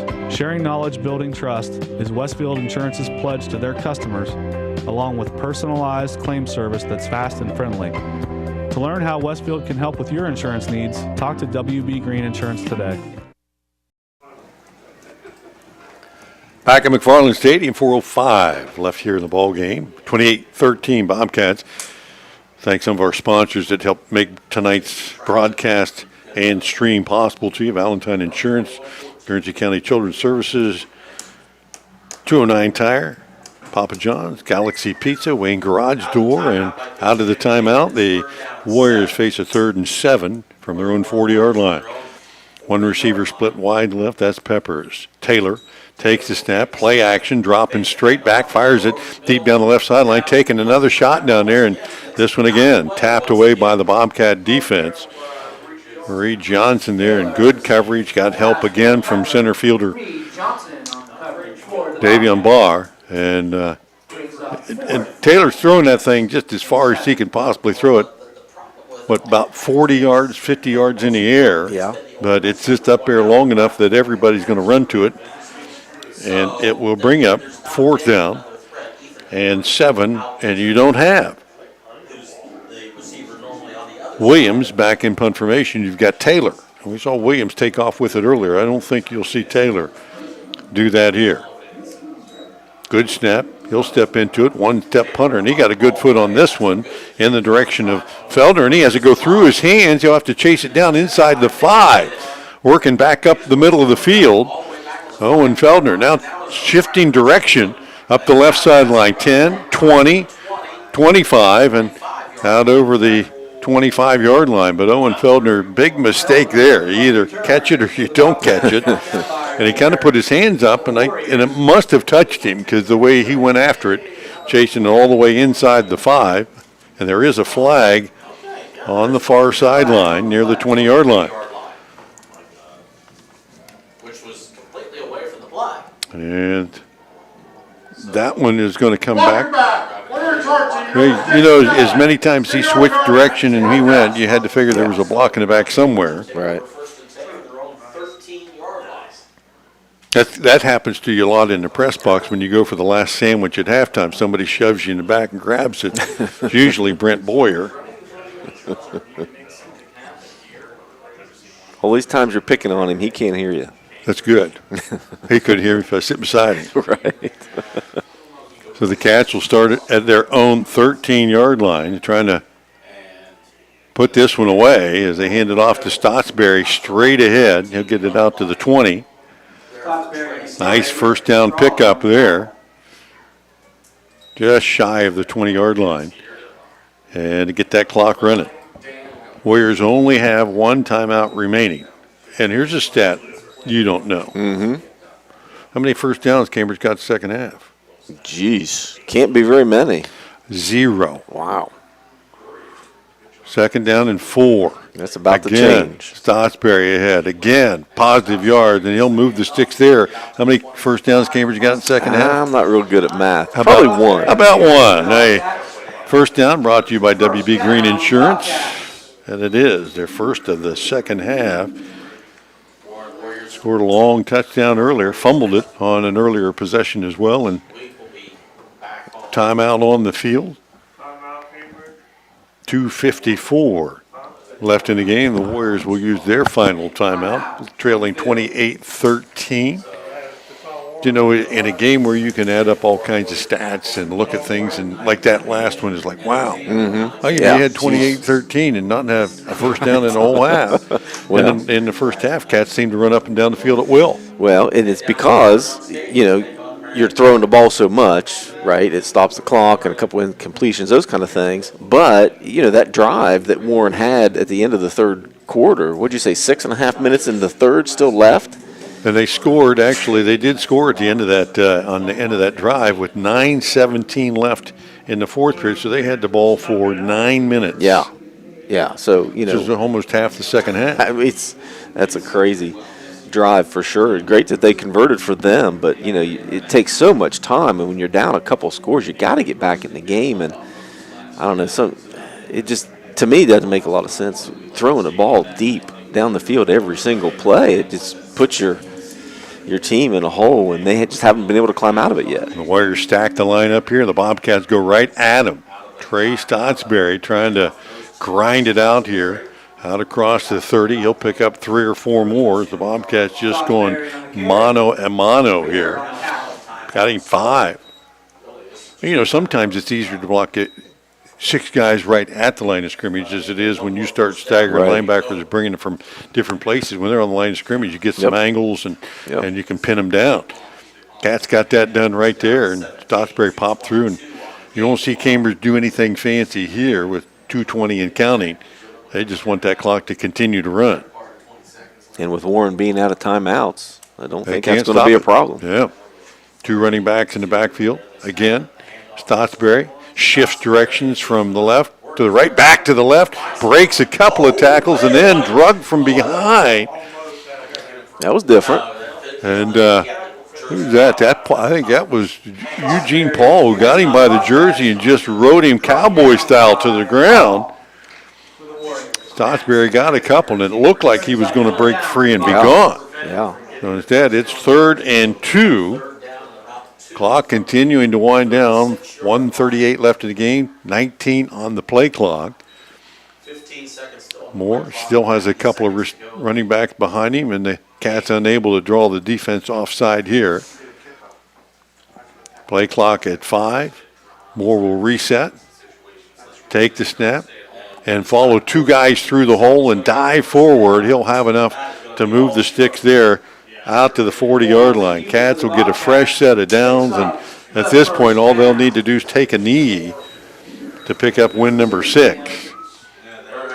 Another WB Green Insurance first down, and Cambridge is just their second of this second half, but it was enough to get the job done. 4 touchdowns through the air tonight for very, very talented Cambridge quarterback. So the clock down to 50 seconds, play clock at 11, and the Cats in the victory formation. We invite you to stay tuned. Our post-game wrap-up will have some replays of the Bobcats scoring plays. Thanking all of our sponsors. Our post-game report brought to you by Doan Ford.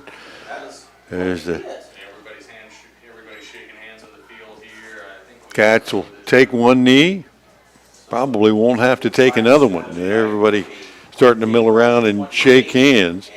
Stay tuned. Our post-game wrap-up will have the play of the game, our drive of the game. We'll have our player of the game that Plus One Pizza sponsors every week. That should be interesting. We've got a lot of guys in play for that as well. As the Cats celebrate a homecoming victory tonight, 28-13, the final score. Bobcats over top of the Warren local Warriors. Again, congratulations tonight to Royalty, Queen, Laney Carpenter, and King Davion Barr. Stay tuned. Our post-game wrap-up coming up right after these messages. Do you really think that an insurance company who promises quotes in a few minutes has your best interest in mind? Do they really know you and what coverages you need? Hi, this is John Valentine with Valentine Insurance. We take time to learn about you and your insurance needs so you can feel comfortable that you're receiving the right coverages at the best possible prices.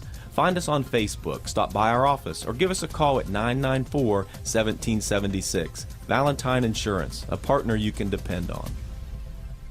Are you looking for a career path with a growing company? AMG Vanadium is actively recruiting for its Cambridge and Zanesville plants. Come join a company with a strong environmental purpose and commitment to community. To learn more, visit AMG's website at amg-v.com/careers. AMG offers a competitive wage and benefit package. Applications are currently being accepted. Cashback is not available on gas in New Jersey and Wisconsin. Susan, it's so great to finally be able to get together again. Oh, it sure is. And I really appreciate you picking up the bill. I'm happy to. I've got the extra cash. Since we've all been driving so much more again, I've been using Upside, the free app that pays you cash back for every gallon of gas you buy. Wait a minute. Are you saying you actually get paid cash when you buy gas with the Upside app? Yes, I get real cash back just for buying the gas I was going to buy anyway. But is it a hassle to use? No, it's super fast and easy, and I can cash out whenever I want. That's a total no-brainer. I'm downloading the free Upside app now. Download the free Upside app now to earn real cash back every time you buy gas. Use promo code HEAT for an extra 25 cents a gallon bonus on your first tank. That's promo code HEAT. You can cash out anytime right to your bank account, to PayPal, or an e-gift card for Amazon and other brands. Just download the free Upside app and use promo code HEAT for a 25 cents a gallon bonus on your first tank. That's code HEAT.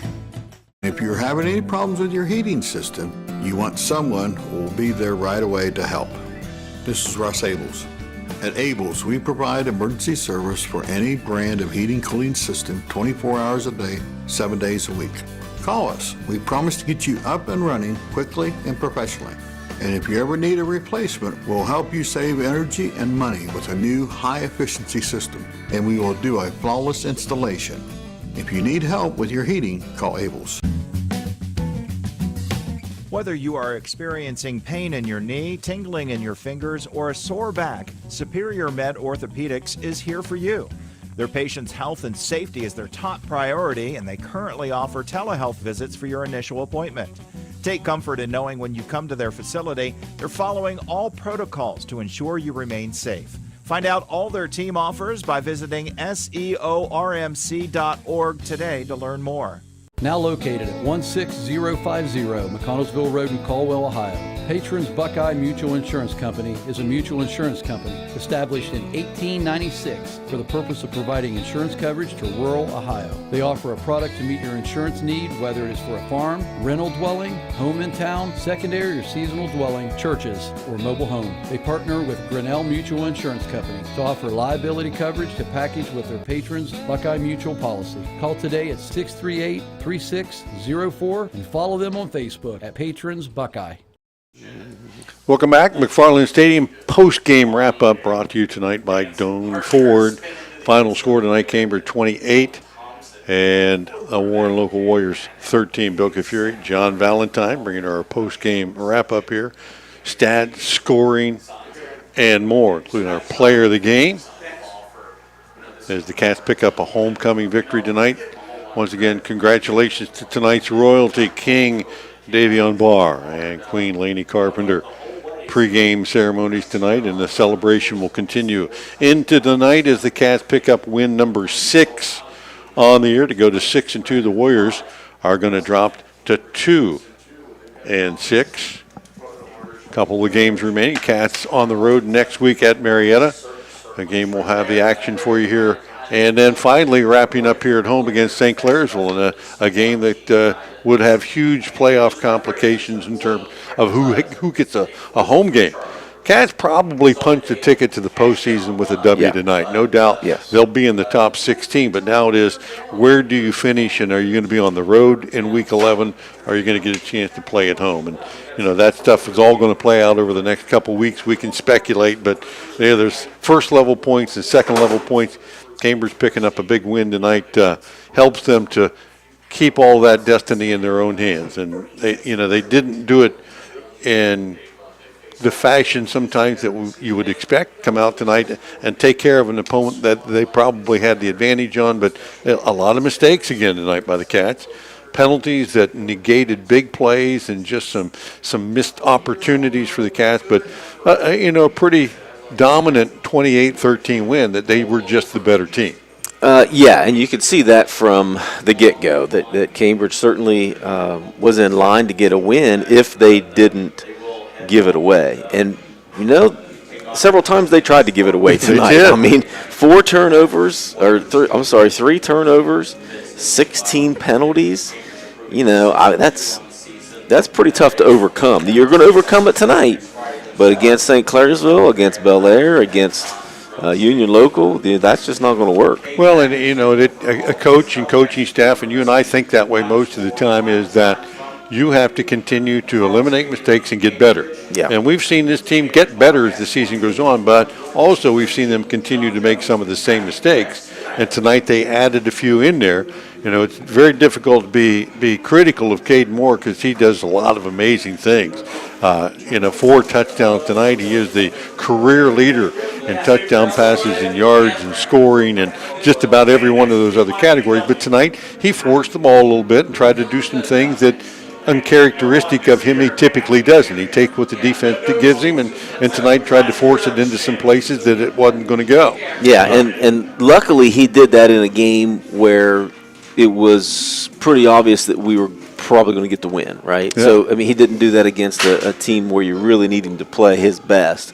Not that he played, his worst by any means. He still had 4 scores. He threw 352 yards. When you look at those stats, well, how can you say he didn't play well? Well, right. By probably his own admission, he didn't probably have his best. Oh, he'll be the first one to tell you he didn't. But, but that's the key in his growth is he hasn't had games like that. Those decisions, those just couple of decisions can be the difference between a W and an L. And, he'll be the first one to tell you that he needs to clean some of those things up. And it's not, it's just from a mental standpoint, you got to take what the defense gives you. Don't try to force the ball and do more than you need to. Let's look at the big picture. The young man has 25 passing touchdowns on the season and only 3 interceptions. Right. 2 of those came tonight, so it seems like that's a lot. But overall, those are outstanding numbers. And with his yards tonight, he's got over 2,000 yards passing in the season tonight, and with his rushing yards thrown in there too, probably up around 2,300 yards of total offense just himself. So, so 21 of 32 tonight with 352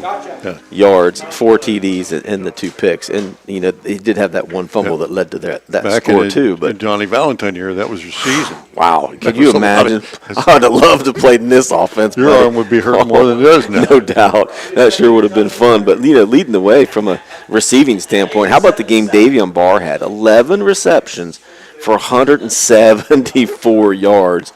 And then that one score, his last ball he caught was a score. So that's a huge night. Bo Stotsberry also had a real good night. 7 catches, 93 yards, and a score. Owen Feldner, 2 catches, 12 yards.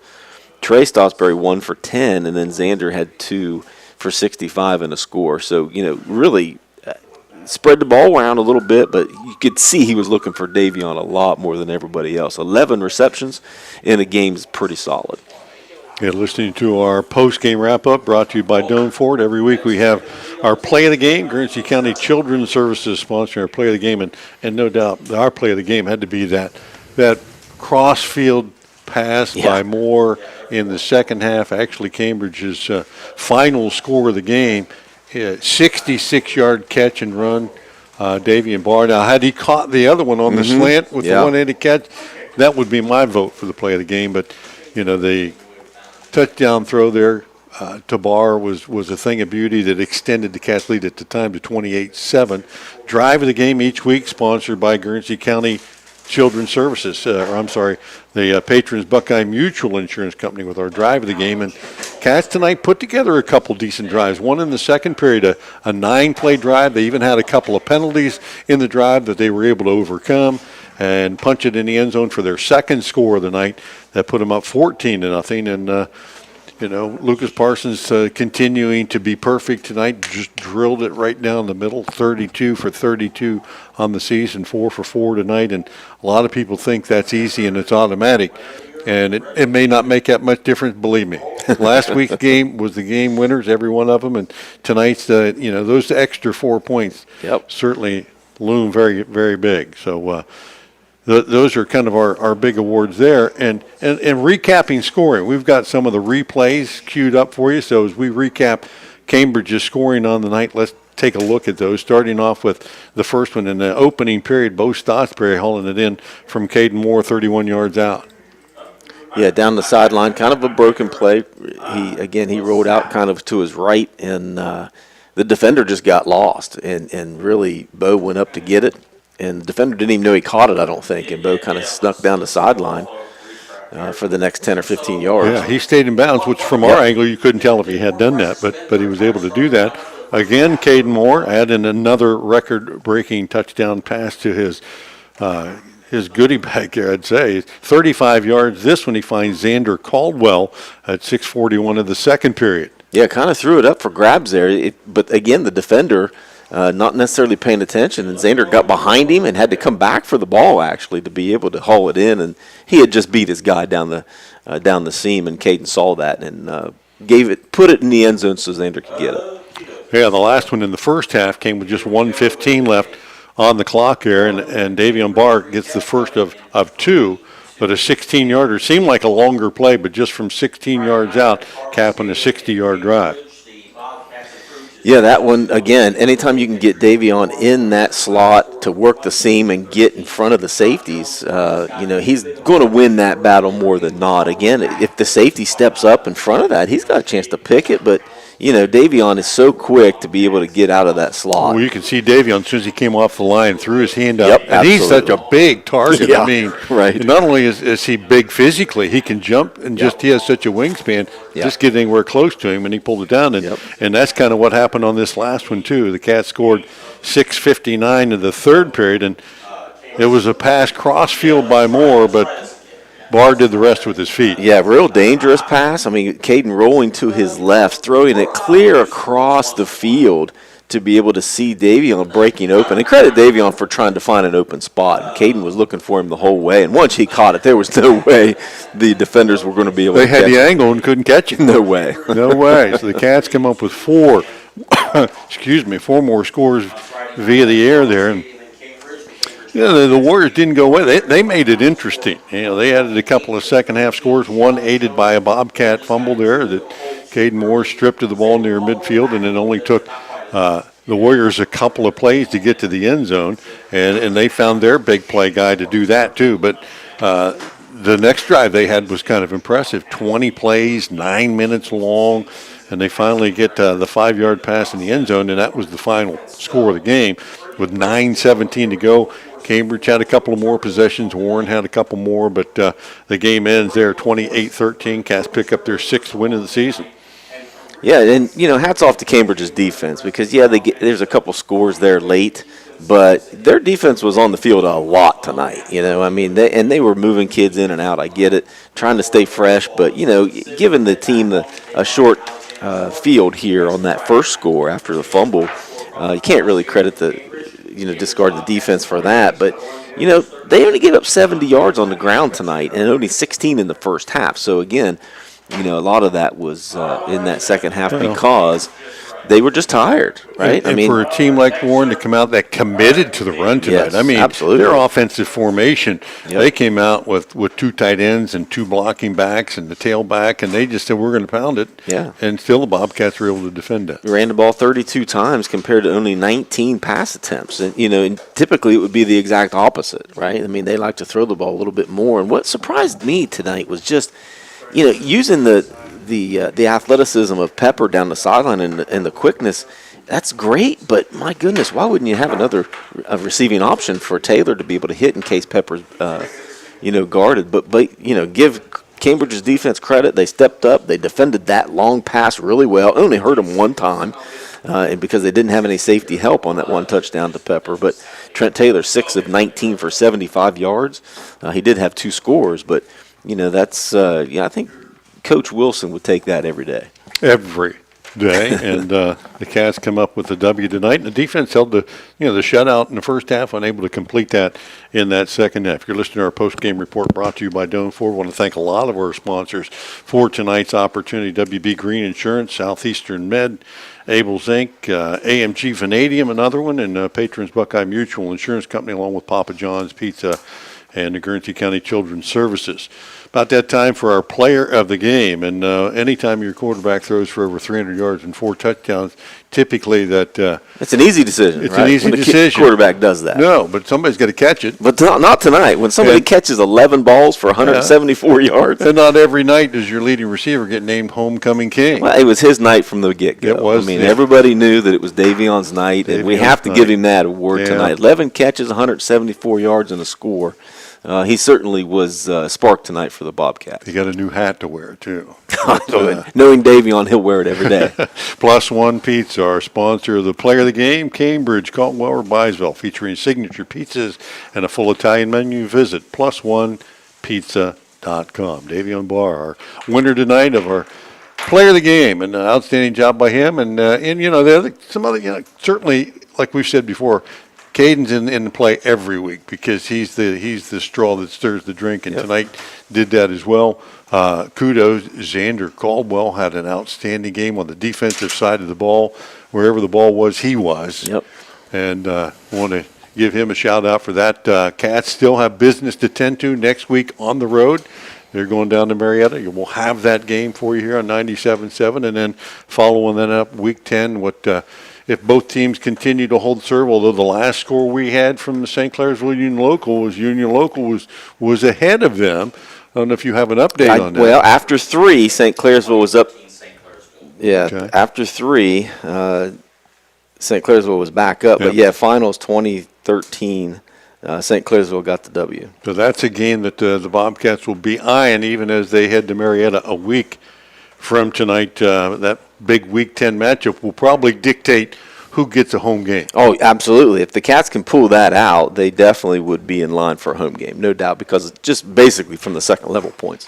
Got to thank our crew here tonight, our producer/director, replay guy, counting flags on the field guy and all that stuff, Brett Klein. He don't miss nothing, man. No. But if I had those 20-year-old eyes, I could probably see that That's stuff true. too. I can't. For sure. Can't see that. Christian Mills, we made him stand out in the cold tonight, but he did a great job as well, giving us all the shots that you guys got to see on our streaming video. And JV, from the field tonight to the press box, your last chance to run up and down those steps. Well, you've done that a few times. We're 0 for 4. You know, 0 for 4. I guess look at it this way: we're 4 for 8, right? We're 0 for 4. None of my kids were crowned king, but all 4 of them made the top 10. That's so we're good. 4 for 8. Now I'm not real good at baseball. You remember that, but 4 for 8 is pretty good, right? Well, you never hit 500, but that is pretty good. I'll give you that much too. I want to thank all of you for staying tuned with us tonight. Hope you enjoyed it. We certainly did. Till next week, for John Valentine, I'm Bill Kafury and the rest of the crew. We'll see you then. Good night, everyone. Thank you for watching high school football. Today's game is brought to you by Doan Ford, patrons Buckeye Mutual Insurance, WB Green, West 40 Auto Sales, Southeastern Med, Abels, Valentine Insurance, AMG Vanadium, Wayne Garage Door, Papa John's Pizza, Galaxy Pizza, 209 Tire, and Guernsey County Children's Services.